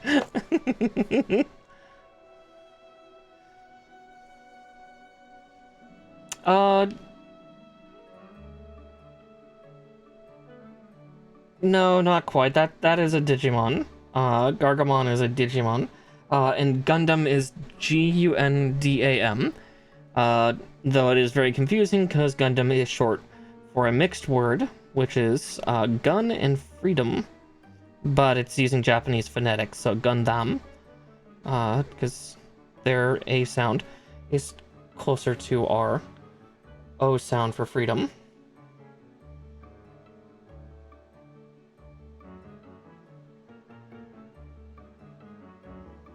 But not quite. These are piloted typically by people. While yes, a lot of times there are a hell of a lot of child soldiers, because Gundam loves its war crimes. Uh, it's not a prerequisite to be a kid. And they ain't even American? Yeah. Oh, the cruel irony of it all. Alright, I'm gonna put the green on first, then we're going to do the yellow. I think. No, I think it would be smarter to do the yellow than the green. Again, we'll leave this core lander out. But yeah, this one is hilarious, because this one comes from G Gundam, so this was Neo America's Gundam. Oh yeah, Setsuna F. Saya. Yeah, double O. I've unfortunately not been able to watch as many of the shows as I'd like. I've watched a couple of the newer ones of late, but I did grow up with G Gundam and Gundam Wing. Those were like my two bigums from when I was a wee rabbit.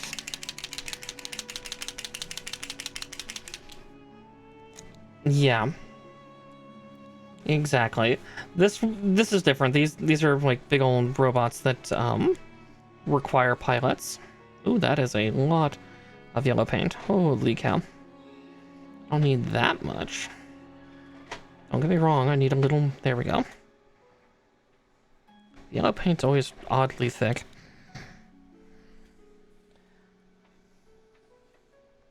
Which for Mercury is phenomenal. It's a slightly new flavor of, you know, war is bad and, you know, child soldier trauma. But it's a good flavor of it.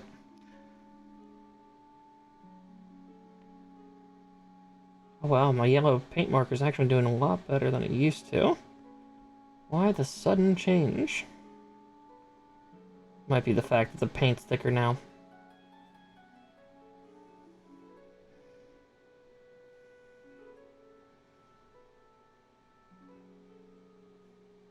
But yeah, Gundam shows are pretty fun, but again, the one thing I will warn you, Hutao, if you ever watch any of them, aside from G Gundam here, they get very dark.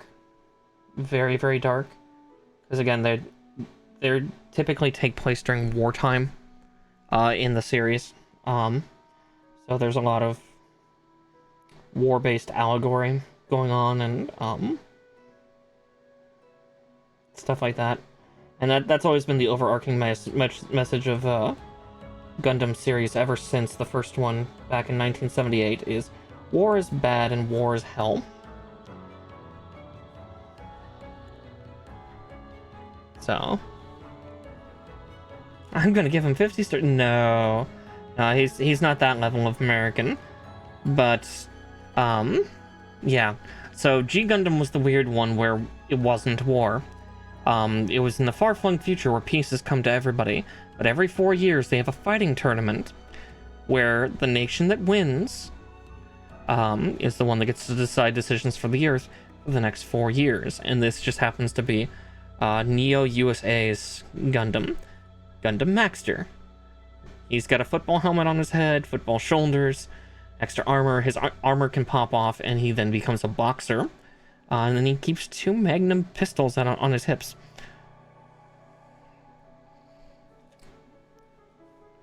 Yeah, kind of bragging rights for the pilot, and then some governmental structure for the nation that they represent.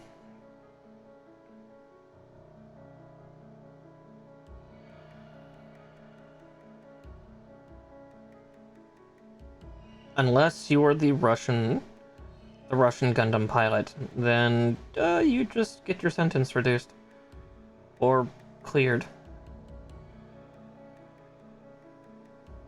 Or none of the above, because Russia.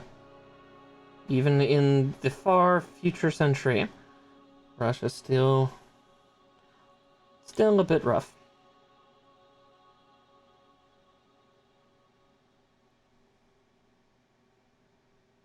Okay. Sorry, I'm concentrating a little bit because I need to get this screen painted out nicely.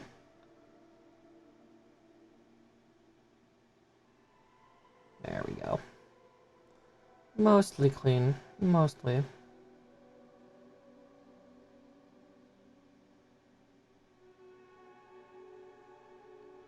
These markers are very fun, but also kind of spooky.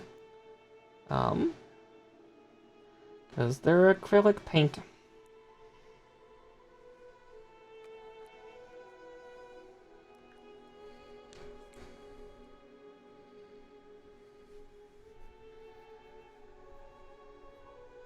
Yep, exactly. They are all nations in space. Yeah, it's kind of war, kind of not. It's kind of better, but kind of worse than before. Okay, actually that'll be a perfect time. We're gonna let that dry, then we're gonna shove it into this guy's back, because that's where the core lander is supposed to go. And then,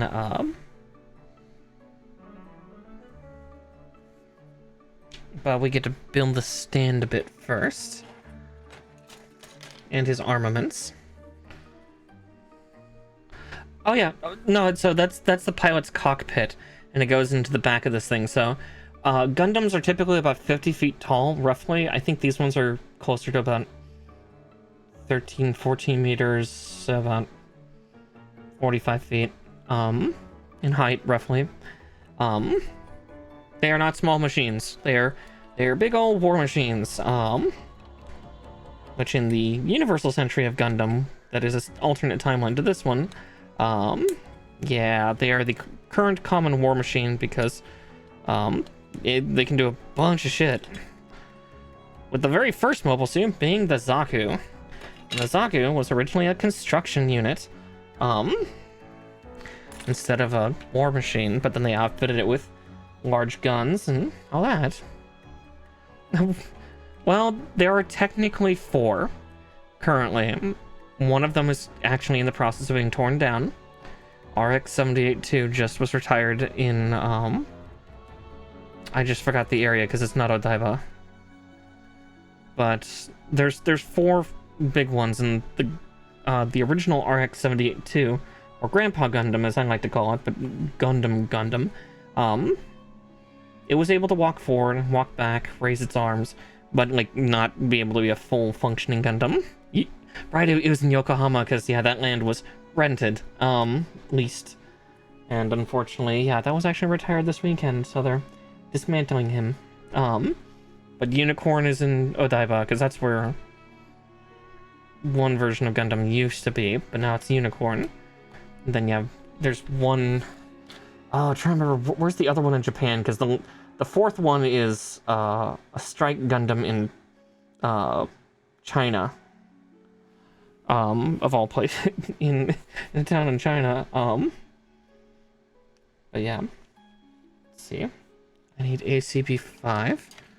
You are not ACP5. Alright, we're gonna start working on this runner. This sheet. But yeah. The one I'm building today is hilarious shits and giggles because, yeah, G Gundam is just, it is silly. Oof, that was... I always hate cutting the clear plastic with my god hands here. It's so angry. The clear plastic is a little firmer than, some of the solid colored ones. Which are typically different blends of, like, plastic and softening agents. But none of those softening agents can be in the transparent pieces. Which is kind of for the better, kinda.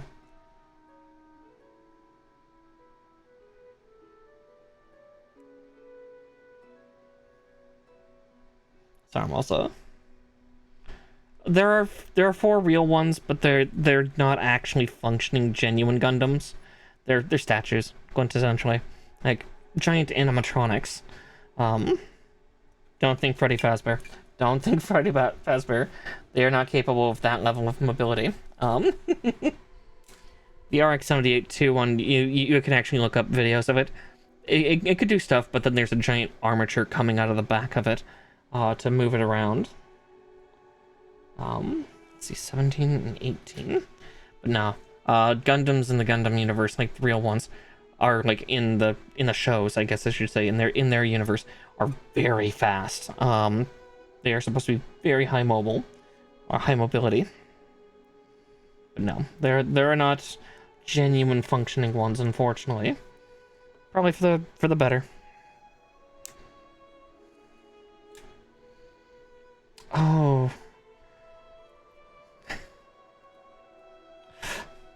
I mean, if you ask me that right now, since it is April Fool's and I'm being kind of a silly dork with building this particular Gundam instead of the mobile suit that I was originally going to build today, I'd almost say Chibbity, but again, I think that's me just being kind of a nuisance. 'Cause that's the name of the guy there with the blue and pink hair. That is the name of the pilot that pilots this in the G Gundam show. He's an American, supposedly. He's a Neo-American.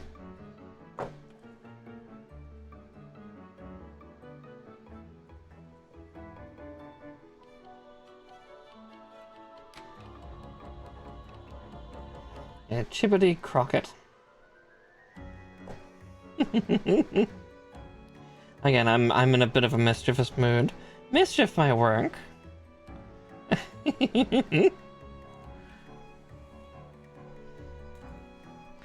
I'd probably say mischief, just because my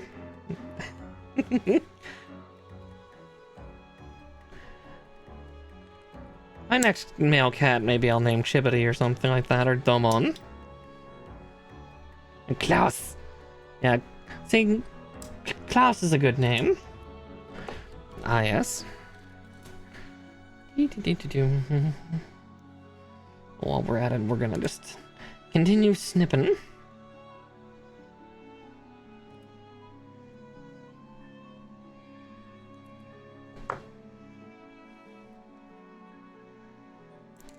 Oops.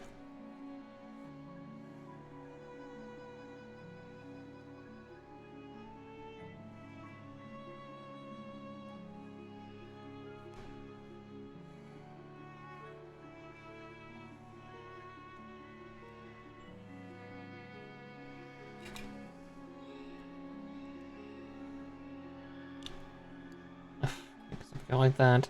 That frees the gear. Then if I lock it back in, well, it locks it up.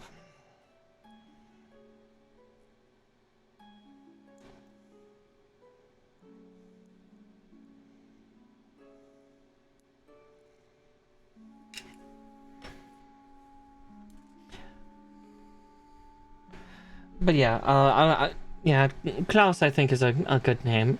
Yeah, because yeah, if you ever want to watch any of the Gundam shows, they're all anime, and they've been spanning for 46 years, 56 years, something like that. Starting, yeah, you don't have to go all the way back to the first ones in 1978 to watch. Like, the one that I would advise just off the bat, just because it's the newest one, is Mobile Suit Gundam, The Witch from Mercury, but I'd also advise, like, Iron-Blooded Orphans, because both of those ones are not tied to the main century of the storyline, so they're easy to dive into. Though, frankly, they tend to do pretty good synopses in front of all of them, because, like, the latest Universal Century one is Gundam Unicorn, which is also really good. But yeah, there's dozens of Gundam series. My two favorites just because of nostalgia are Wing and G, but I love Witch from Mercury. Iron-Blooded Orphans is very pretty. Yeah, true. Gundam Seed did just have a movie too. What was that? Gundam Seed Freedom? Unfortunately, I've actually not watched any Gundam Seed. I have a couple Gundam Seed kits, but that's because they're pretty.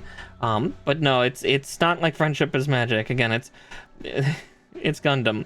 So there's war crimes and kind of messed up shit. It's kind of dark, kinda. And it gets a little weird. Not Evangelion weird, mind you, but Yeah, I would think of like Gundam as a slightly less messed up version of like Evangelion. Cause yeah. Let's see. And if you've not seen Evangelion, that's fine. Just be aware that is really a really messed up show. That's Chippity Crockett. That is the pilot that pilots Gundam Maxter in the anime G Gundam, or Mobile Fighter G Gundam. So the anime series that this particular one is from. That is Chippity, and he is an American. Yeah, no, he's a Neo-American because again that one's tournament based.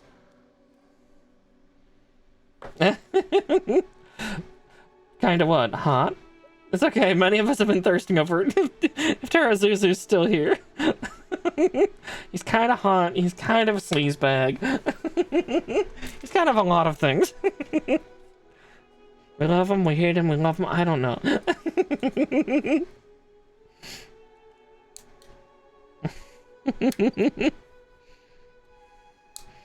He's one of the protagonists. He's not the main protagonist in G Gundam. That would be Domon Kashu. Frankly, everybody in G Gundam is fairly pretty. So if you're pansexual like me, you'll be a mess by the end. No, I'll never be. We were talking about thirsting over all the characters too. Like, the only one that we don't go for is obviously Neo China's pilot, because, well, he's a kid. But I do have the Ludsum tag, so beware. I do talk about all sorts of weird and thirsty comments. I don't have a spray bottle yet. You can't stop me. Watch, someday nature will develop one and put it in. Just spray bottle me. Bad Puka. Stop being horny. Or if I ever, do like customized sound alerts. Like, I, for some reason, since Team Fortress 2 Spy telling me to stop being horny. The thirst is worst.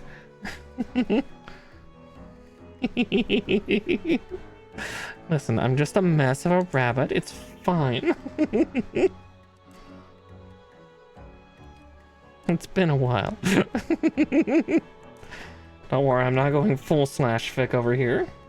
I can at least promise that.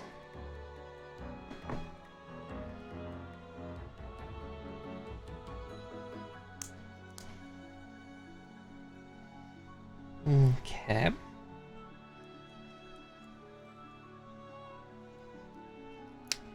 There we are.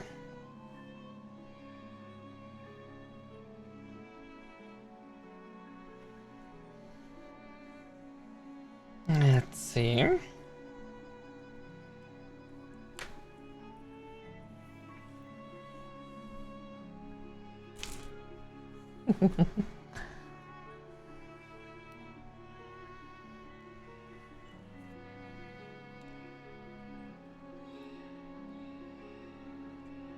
There we go.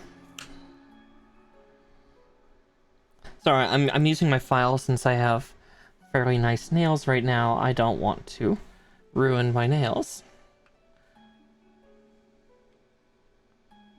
I am technically kind of a bunny, yes. Technically what I am is there's an Irish type of fae known as a puka.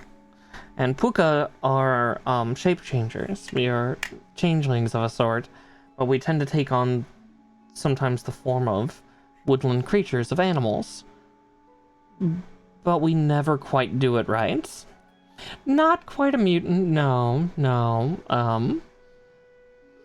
Not quite a mutant at all. Fae, technically, what is their classification? Technically, puka are known as a form of goblin, but they're not small and green. They're about 6 feet tall, bipedal, and yeah, they try to take the form of animals, but for some reason they don't change size, and they don't change size too often, and kind of keep a bipedal stance. Not like a leprechaun. No, no. No gold will come for me. Only mischief. Yeah, they're kind of a form of trickster. But they're able to take on all sorts of forms. Like, nature is fairly versed in seeing a bunch of others, and I've met a few others as well that have taken on even forms outside of Irish creatures. I know of 2 other pukas that are VTubers. Are puka VTubers. One is raccoon themed, and the other fox. Stay away from her Lucky Charms. They're not so lucky.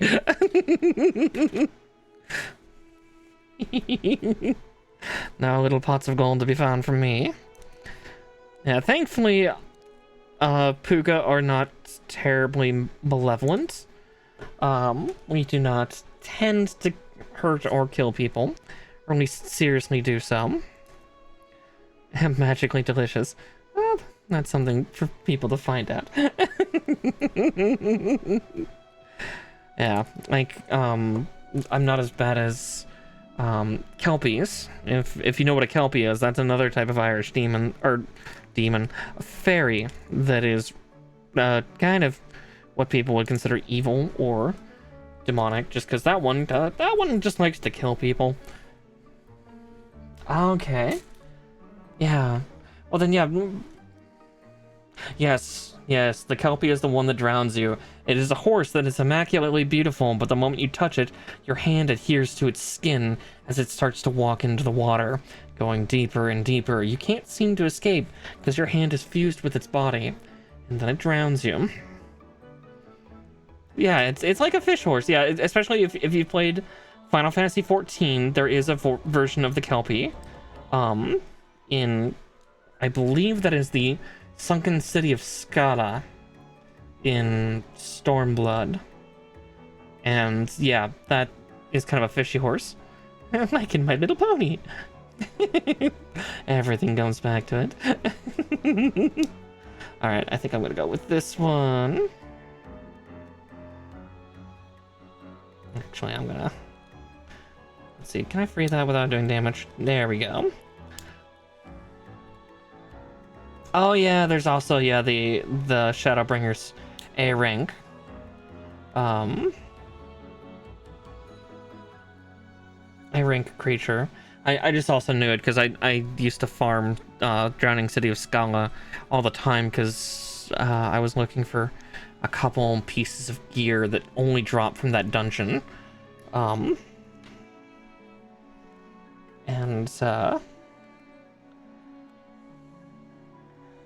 Yeah, it was for a couple glamours I was doing at the time.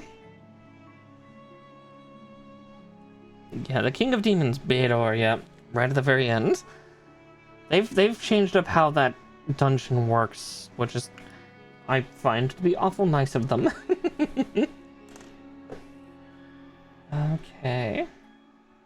So from here, I just need 4, which is this one. It's cool this comes with a stand. That's awful nice of them to do. Give me an action stand, because we're gonna put Gundam Maxter here in his boxer form. So he can fight. Because he's got a cool energy fist thing that they gave in the kit, which I'm super excited for. Honestly, with how this one's turning out, I'm very excited for how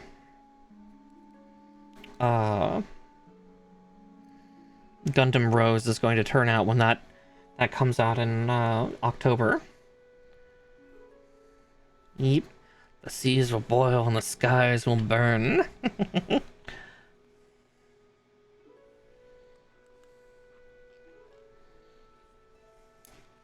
But yes, I am technically a rabbit to most people's eyes, for the most part. But again, I'm not doing it quite right. I'm over 6 feet tall. It's about the size of a Vieta. And yeah, I know right now I'm wearing the Uraeus coat because I can't help it. 2.0 will be doing away, unfortunately, with the coat. I will not have the Uraeus coat anymore. Oh. More than fair, nature. You go to sleep now. I will get this guy done, and yeah, done very soon. He doesn't have a lot of work left, but we will get there. All right, let's get those guns put together first. I'm just gonna put those on his hips. All right, his big irons. A21 and 22. Is that the same for both? No.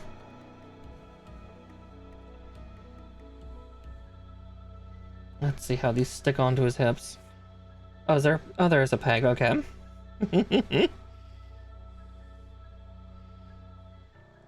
That just means moderators are asleep. Go nuts. No, don't. So now I get to be the moderator. I got this big hammer. But yeah. Pukas are fun. I've been trying to say puka more often just because that way then I can kind of explain, because I know not everybody knows Irish mythology and folklore. I've known about puka stuff since I was very little. Though I always knew them as rabbits.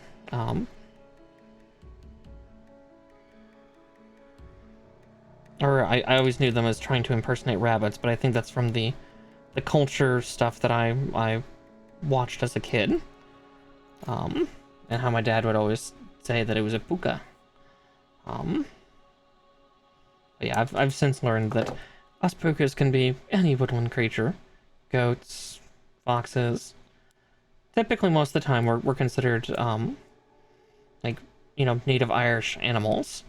But, as I said, I've met a raccoon puka at least recently, so it's like, one who adapted and localized herself. 'Cause I'm pretty sure raccoons are a North American thing. Oh, right, no, this goes on the other hip, because, yeah, he does, like, a cross-hip draw when he when he grabs his guns. Right? No, I'm wrong. No, you're right, because, yeah, he's able to do a hip fire. There we go. There's one magnum. Yeah, we'll stick that backpack on him soon, too. Oh, so soon.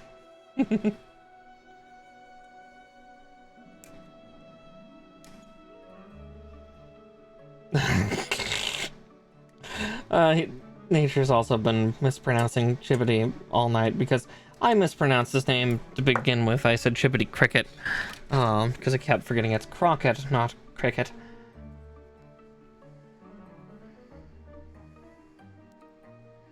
It's my fault. I'm why it's like this.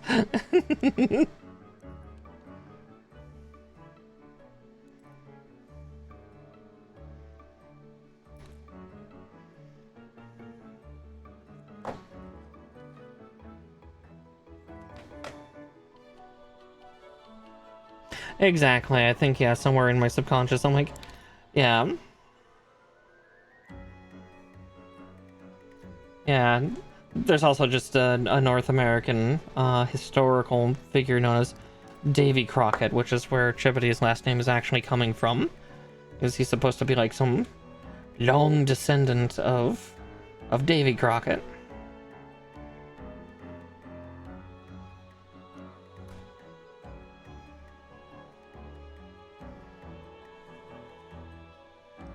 Oh yeah, that's also another lore thing with all the Gundam stuff, is it takes place technically on Earth most of the time. Like, you know, some alternate version of it, like case in point for what is known as the Universal Century, where about easily a dozen different Gundam series are based on the same version of Earth. There's a giant hole in Australia thanks to the events of one of the series, where an entire space colony with millions of people on it, well, big enough to hold millions of people on it, was dropped on Australia, specifically Sydney. Rest in peace, dear Australia. Alright. Right, that is a surfboard. I forgot about the surfboard.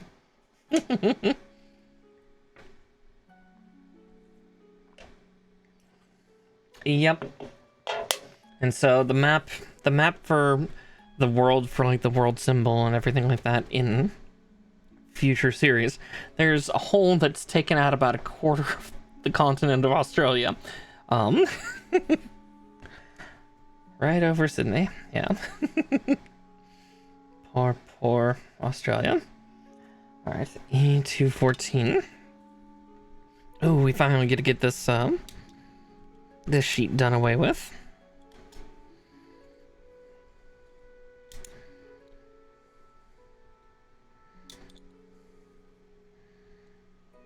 There we go. Another one down.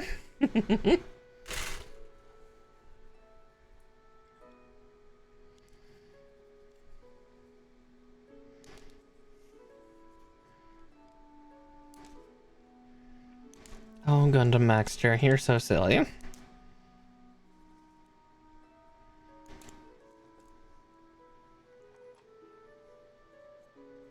Let's see, I trimmed that horribly. I felt that when I cut it. There we go. And then A2.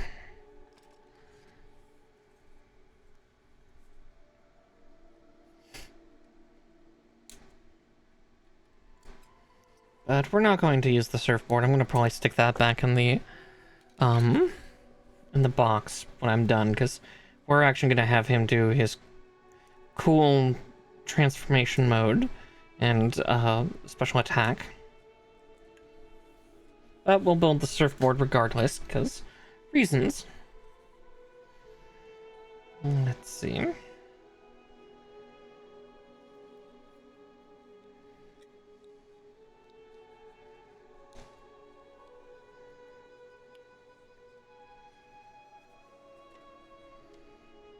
A13. Ah, there it is. I was like, where's A13?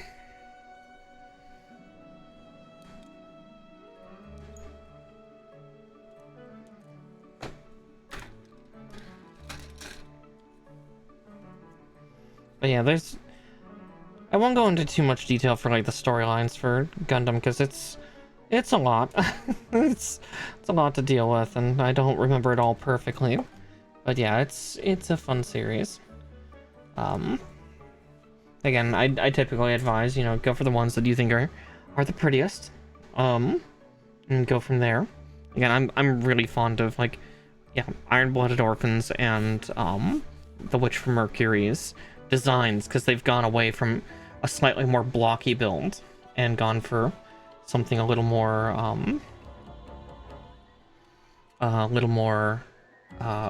slim, trimmed, snatched waists, if you will. Let's see, what part is that? A9. It is on that. How do I miss that giant piece?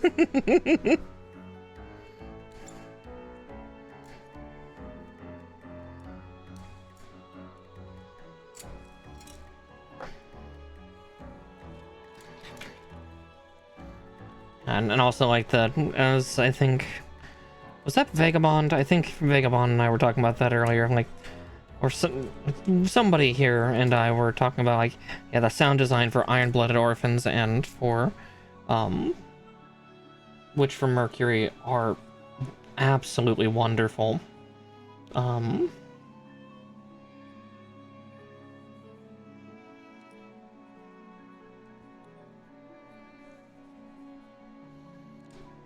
Just all sorts of goodness. Let's see. Yep, that is the correct way to put it. I'm starting to see cat hair appearing all over the kit. The cats, they know. They're starting to shed. They're attempting to assert dominance over the Gundam.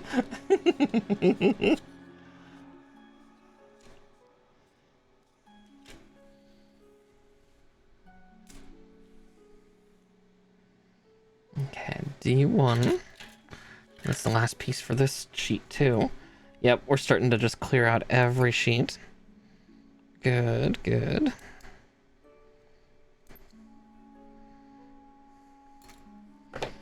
And another runner down.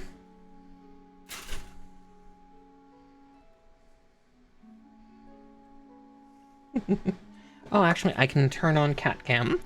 Give me a second. Chippity gets to go away. Because we have the lovely, lovely Mallow with us.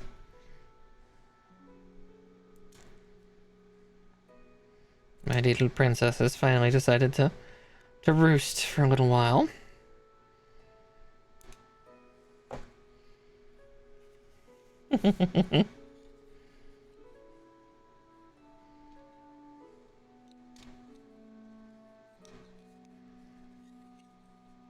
Okay. Oh, that's where that little tiny white piece went. Luckily, that's just detritus. Alright, A12 and A5.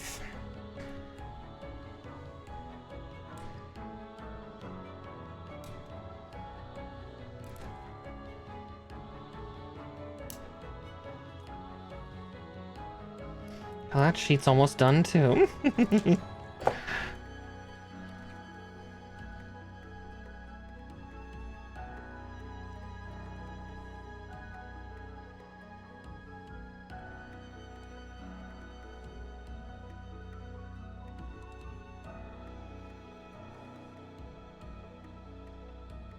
Yep, exactly. Yeah, each of the designers had such a distinct look for their mobile suits and their eventual Gundams, and just also, yeah, like kind of corporate warfare, which is both wonderful and terrible in its own right. Depends on, I guess, which side you're on. Yeah,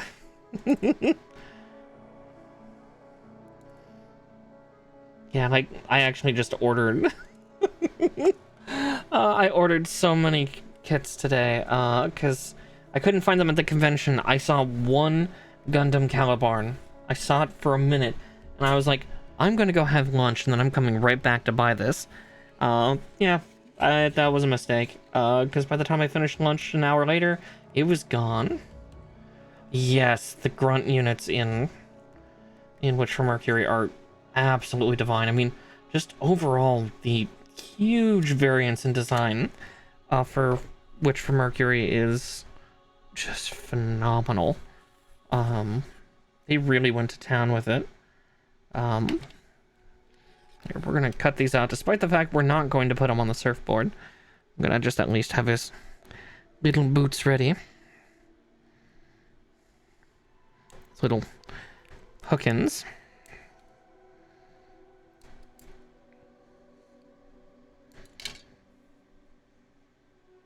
And also, lesbians in space. Also, another runner down.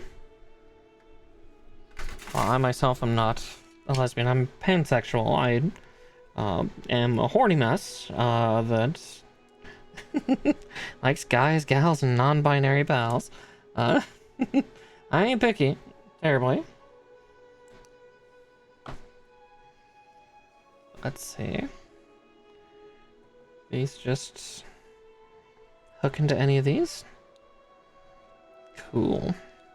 Oh yeah, because he can also use this as a shield, can't he?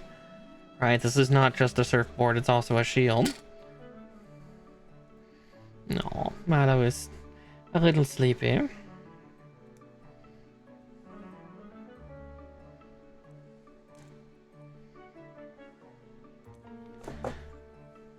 But yeah, for the version that we're doing, we're not going to use this part, because we're going to do the cool fighter mode. So this part will be interesting. So we just got done putting everything on him, right? Now we're gonna tear a bunch of stuff off of him. Starting with, carefully. Trying to do this without hurting his V-fin. There's one.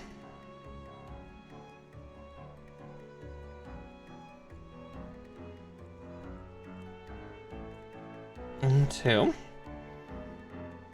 And then also taking off his chest piece. Boink. Because, yeah, he's got a sweet set of packs and abs. Oh, goodness.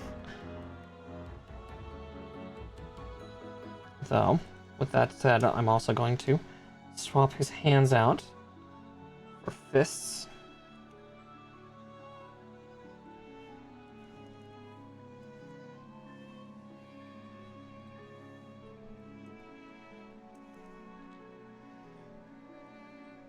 That's kind of cool that his open hands, he's got kind of a different thing for being flashy, but...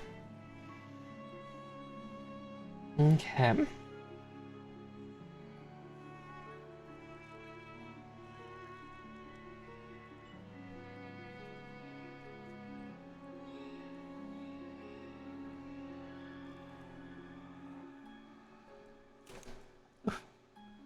Okay, here comes the fun part. Can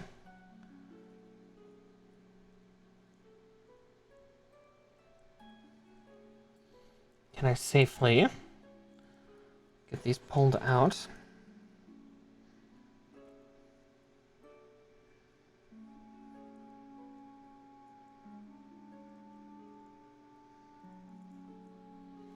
Yeah, here comes the real question of whether I can successfully and safely do this.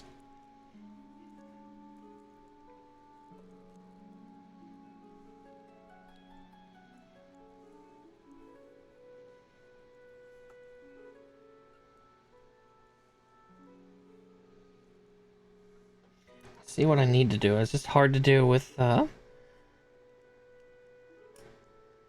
nice nails.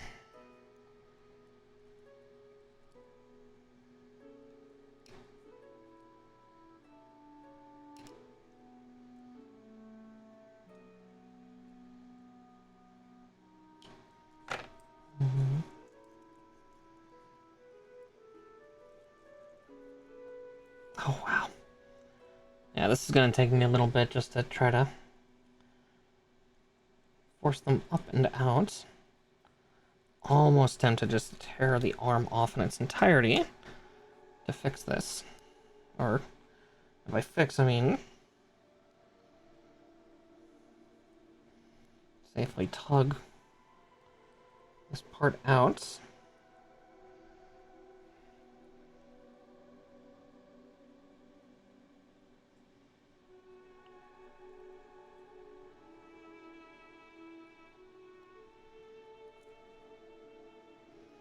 It's doing it a little bit. Oh, there we go. Like, that didn't break it, did it? No. No, it didn't. Cool.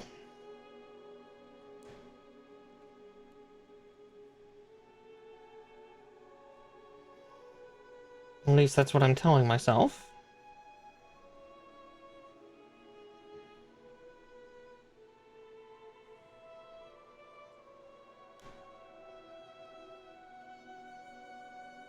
There we go.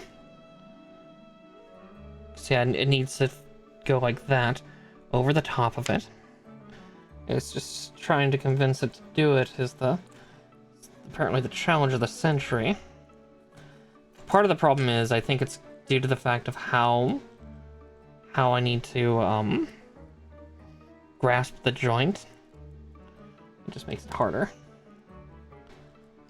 Okay.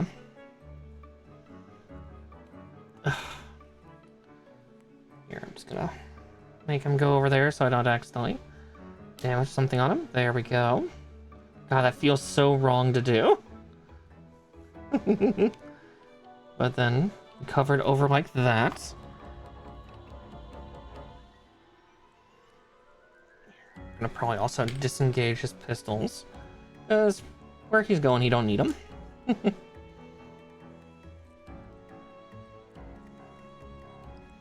Okay.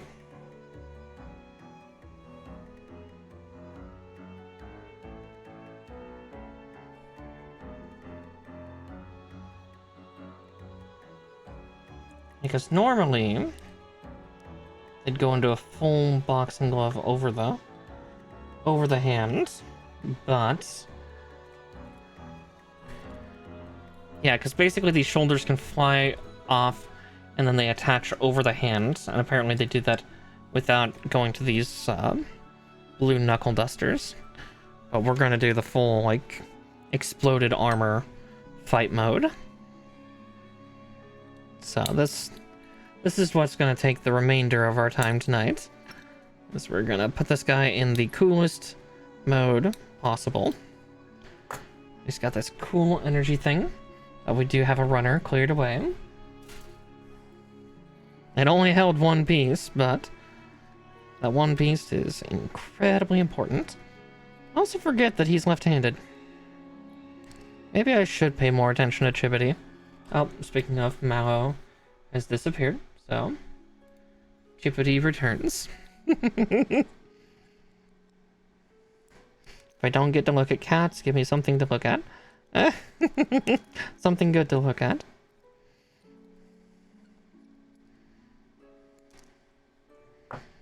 Okay.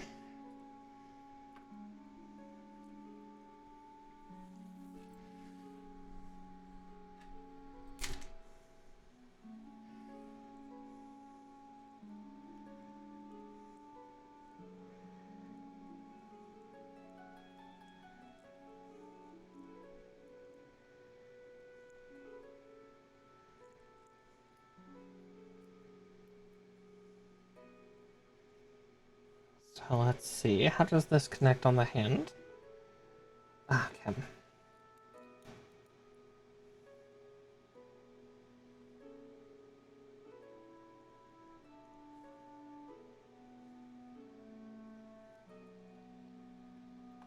Oops. Yeah, that's going to want to try to move.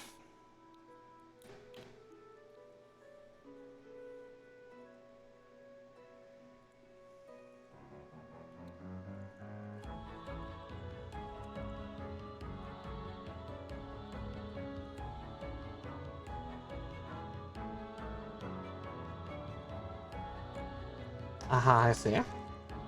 There we go.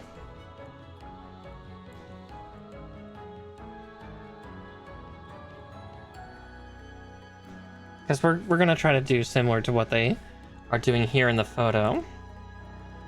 With that said, I can also put this robot, or this jet fighter in his back, because it should, or this core lander in his back, so it should be all dry. All right, but yeah, there's a bunch of other armor pieces I need to take off of him as well on the lower half of his body.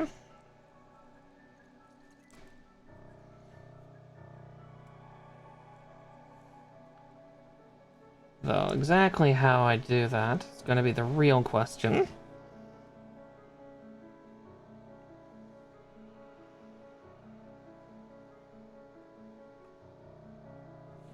But before we start to do that, maybe, let's see. Okay, those can just be yanked out. Okay, I don't need to pull any parts off other than them. Good. That made me worry for a second.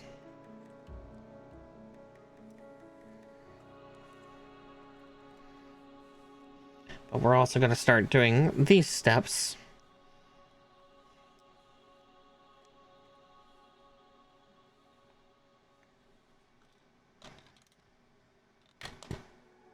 Let's see.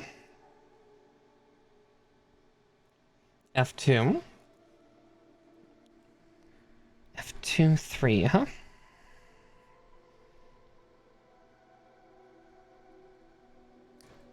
Only 3 parts on this entire sheet, so better not screw it up. Okay. Soon.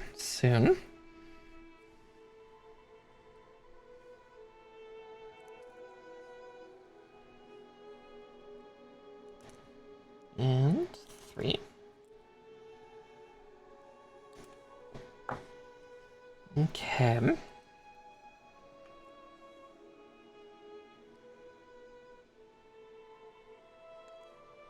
Oh, wow, I did not trim that well at all. I can see the little nub up top.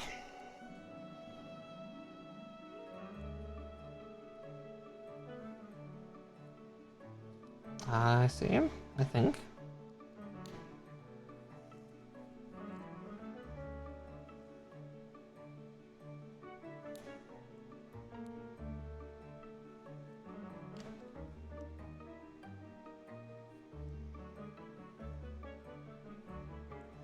Oh, I see.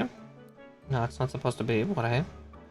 Oh, that's cool. They have like secondary connectors on all of them. Oh, that's actually really clever.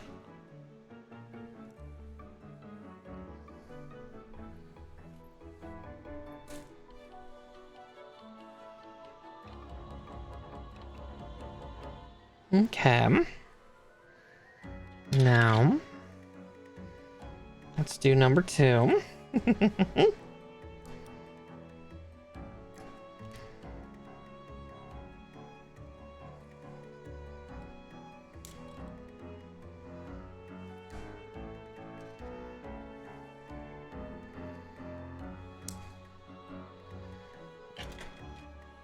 Okay. Get this all trimmed up.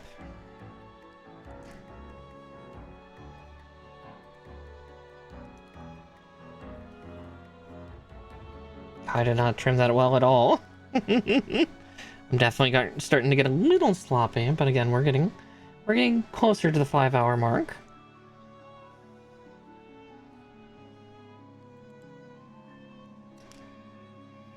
It makes sense. At least I'm not pushing to 10 hours like I was last week. God, that was such a mistake. I really should have just saved that for a 3rd stream. But it's too late now. Okay. So from here, I do need to take off the knees, or the knee vents. Luckily that comes off kinda easy. Yep, okay.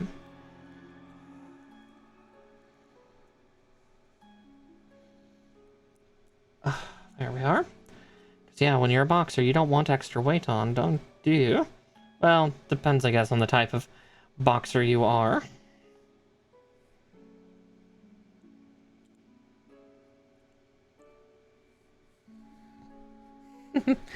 Night Vagabond. Oh, we're so close to done, though. Ah, it's like choke on my own... choke on my own spit somehow.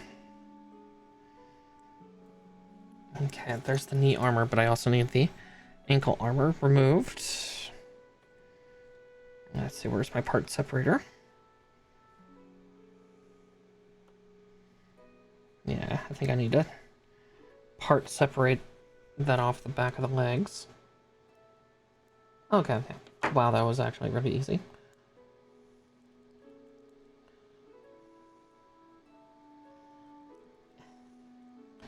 I mean, they probably would advise you to tear the pieces apart first, but, you know. That's for sillies.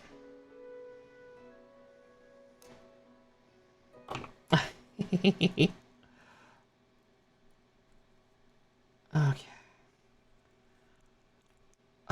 There we go. Off they come. Alright, he's completely stripped down into full boxer mode.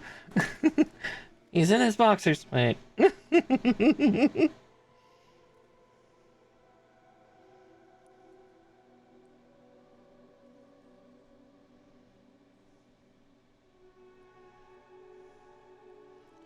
Gundam's boxers. That would be an interesting view, wouldn't it?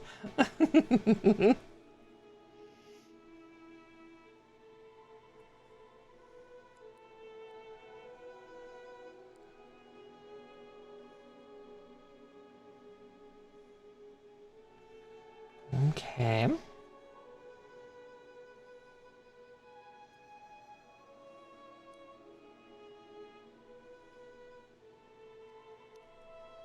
Oops.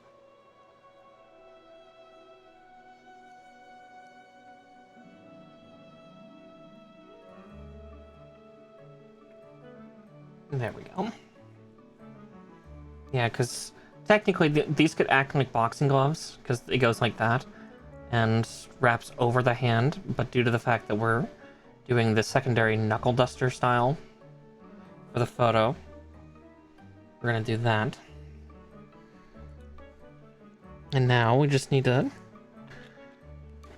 do that again with the other F2.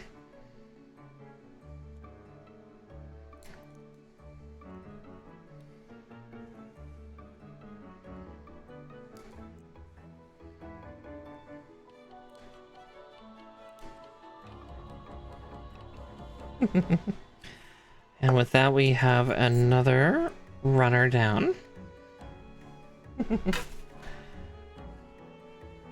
Soon we can put this guy into full pose.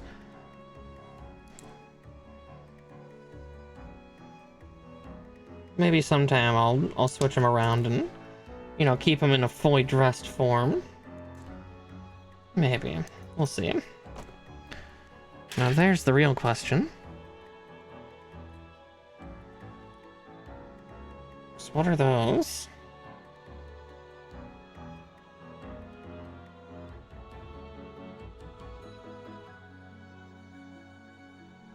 I never saw where those went. There's like 2 little knife pieces. See, those almost look like they could go on the legs.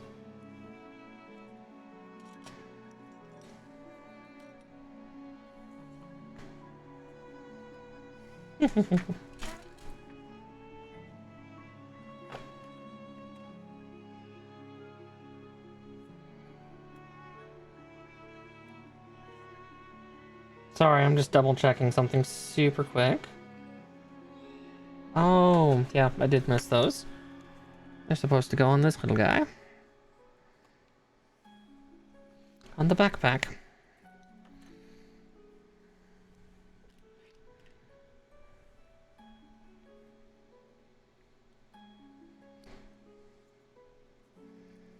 God, there's so many extra pieces left on the bee runner as well, but... Okay, another one down. We almost missed something on the backpack.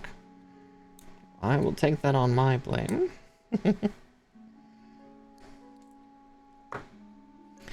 Another one of those down. Alright. Let's get those on and then we'll start getting the other one here assembled, and then we'll get straight into posing.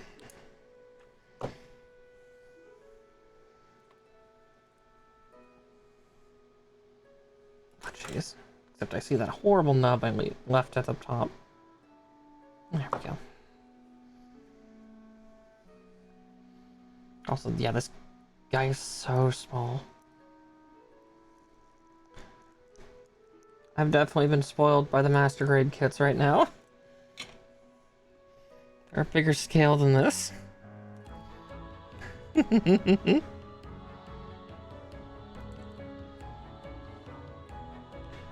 And there we go.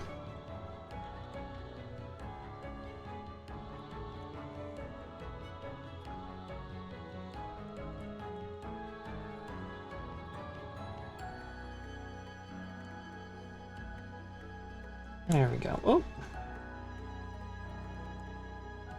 You stay in his back, please. Alright, with that done, let's let's get these parts put on real quick so I don't forget. Then I can start getting the standee fully assembled and put together.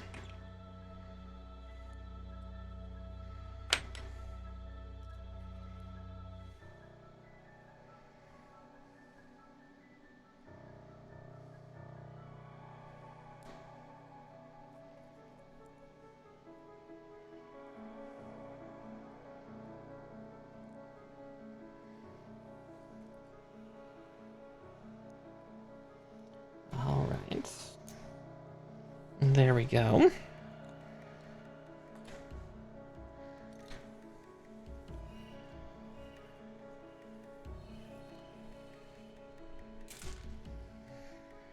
Okay.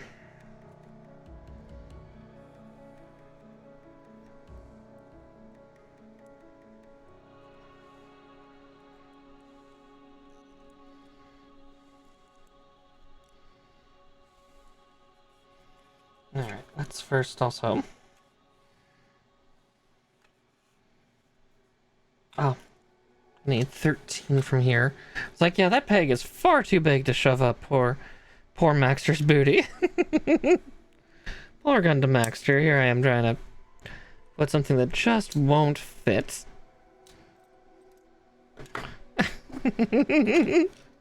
That's just mean of me.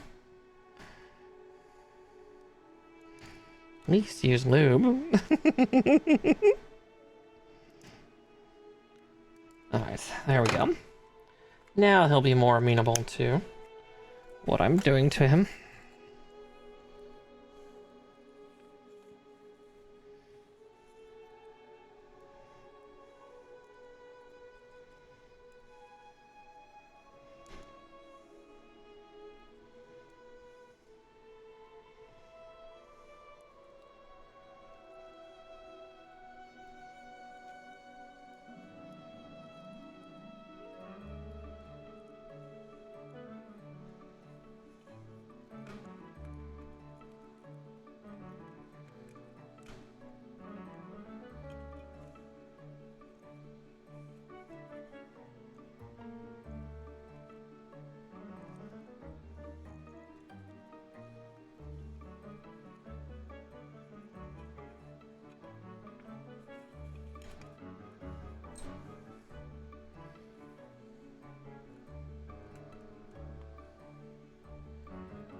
It is a little silly looking, though, to see him with his football helmet still on, but... but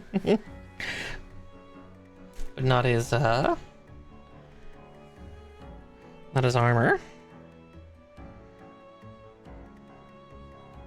Let's see.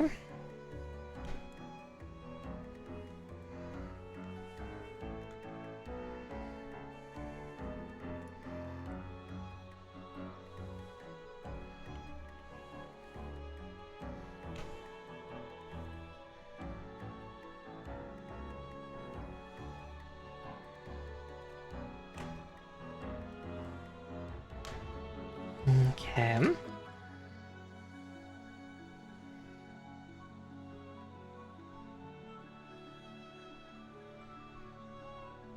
We're so close to done, though. With a few minutes still to spare.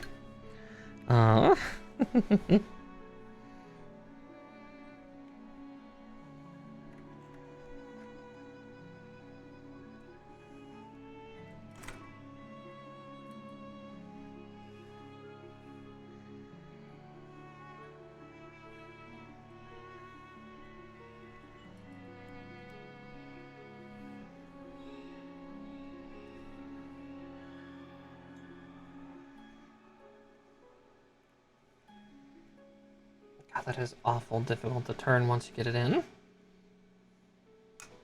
There we go.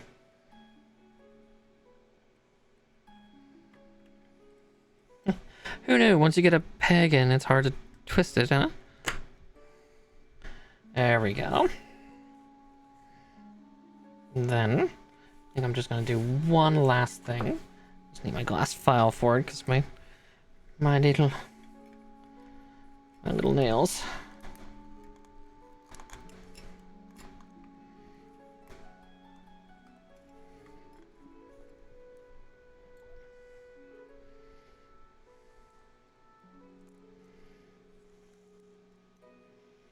Okay.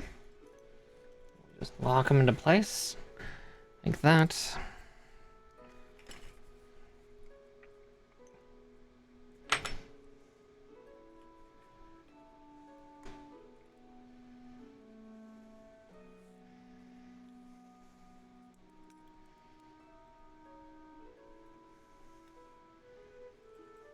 And just like that.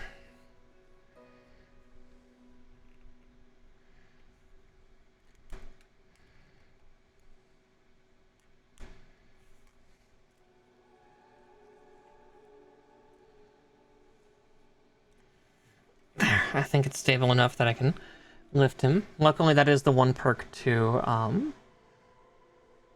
high grades, is that I can be a little more confident about how I do it. Though I might still change the placement of these. Maybe.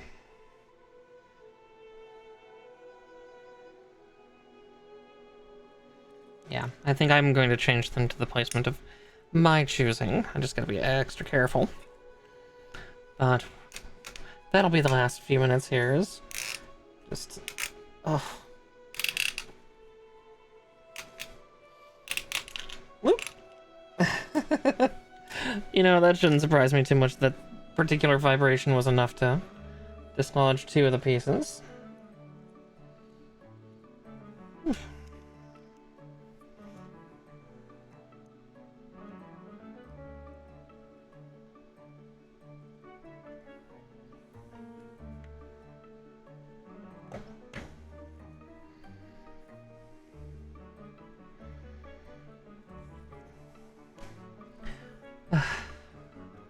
But we'll show you the finished product once I get this all done away with too.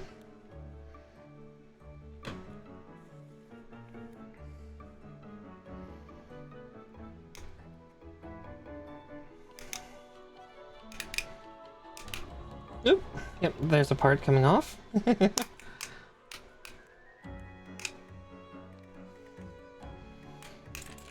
Oop. Where'd that one fly away to?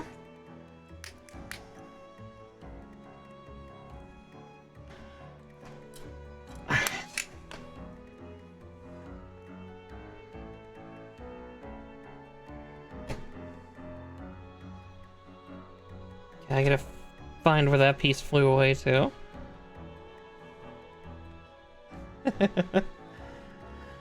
Alright. Let's see, where did that go?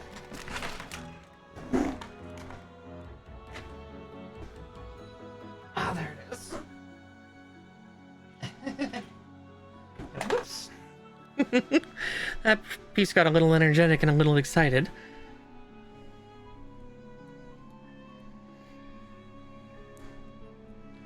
Okay.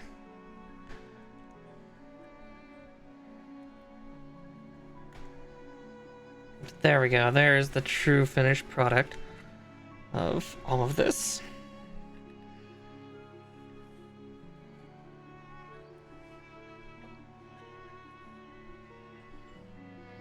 His parts falling away as he's getting ready to really wallop you.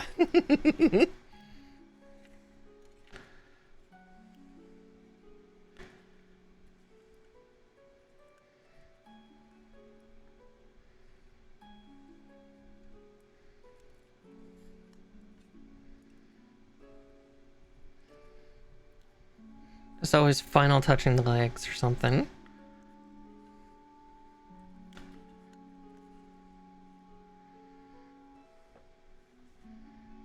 Oh, that's gonna look so cool in the photo, I think.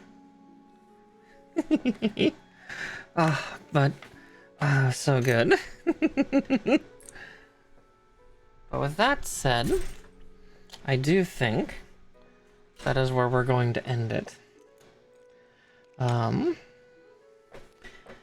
Just give me a minute to pick up a couple of these parts because I'm just gonna have it look a little cleaner. Before we go on to figure out who we're rating.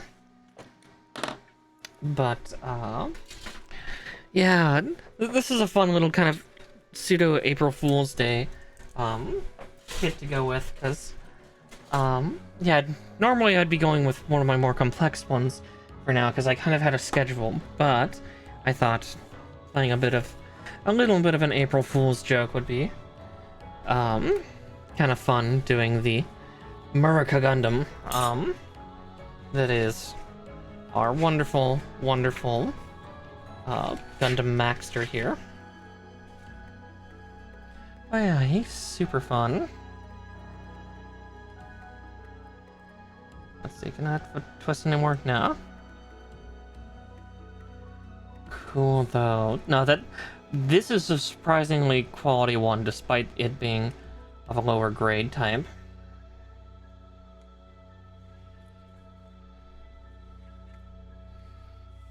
But here I'm just gonna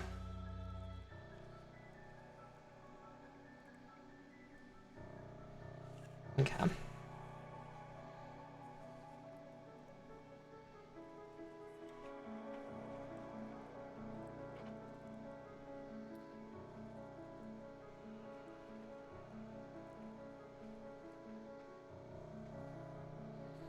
There we go.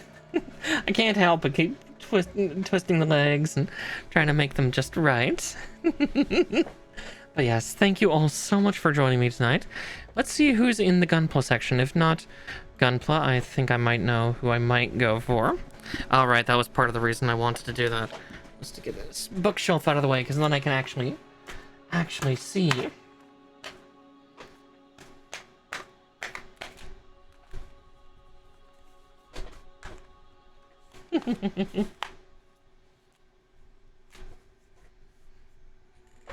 Alright, there we are. Oh, we'll wait for the advert. That gives me actually time to hunt somebody down. Let's see. Yeah, I don't see really any VTubers doing Gunpla. I don't see any VTubers other than me in here. So, all right, I already know who we're gonna go for. But that was a good double check to do. Actually, this will ask me to sneak in. Be extra sneaky. Since we were talking so much about her. I will wait the 48 seconds it's gonna take for it to finish up the adverts.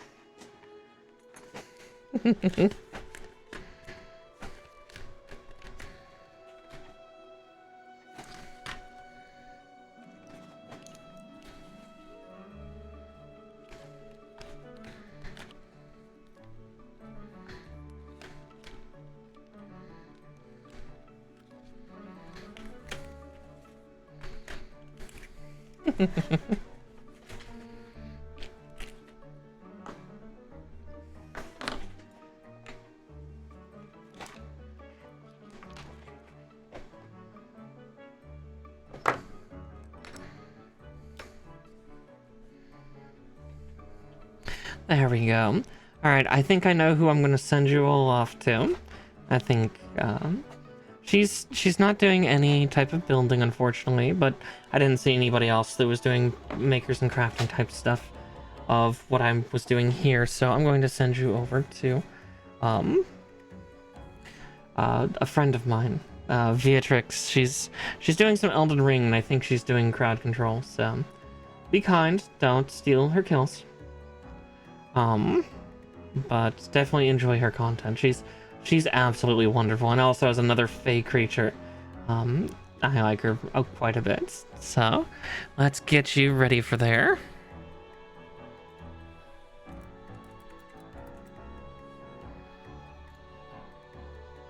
Okay. Again, I will see you all tomorrow. I'll be playing some Paleo Pines, and then Wednesday will be the last stream for this week, because unfortunately, I have things I have to do outside. On the weekend, but hopefully we can fix that next week. Thank you all so much, and I will catch you tomorrow. Bye. And to those of you on YouTube, thank you so much for joining me. I'll catch you in the next VOD. Bye.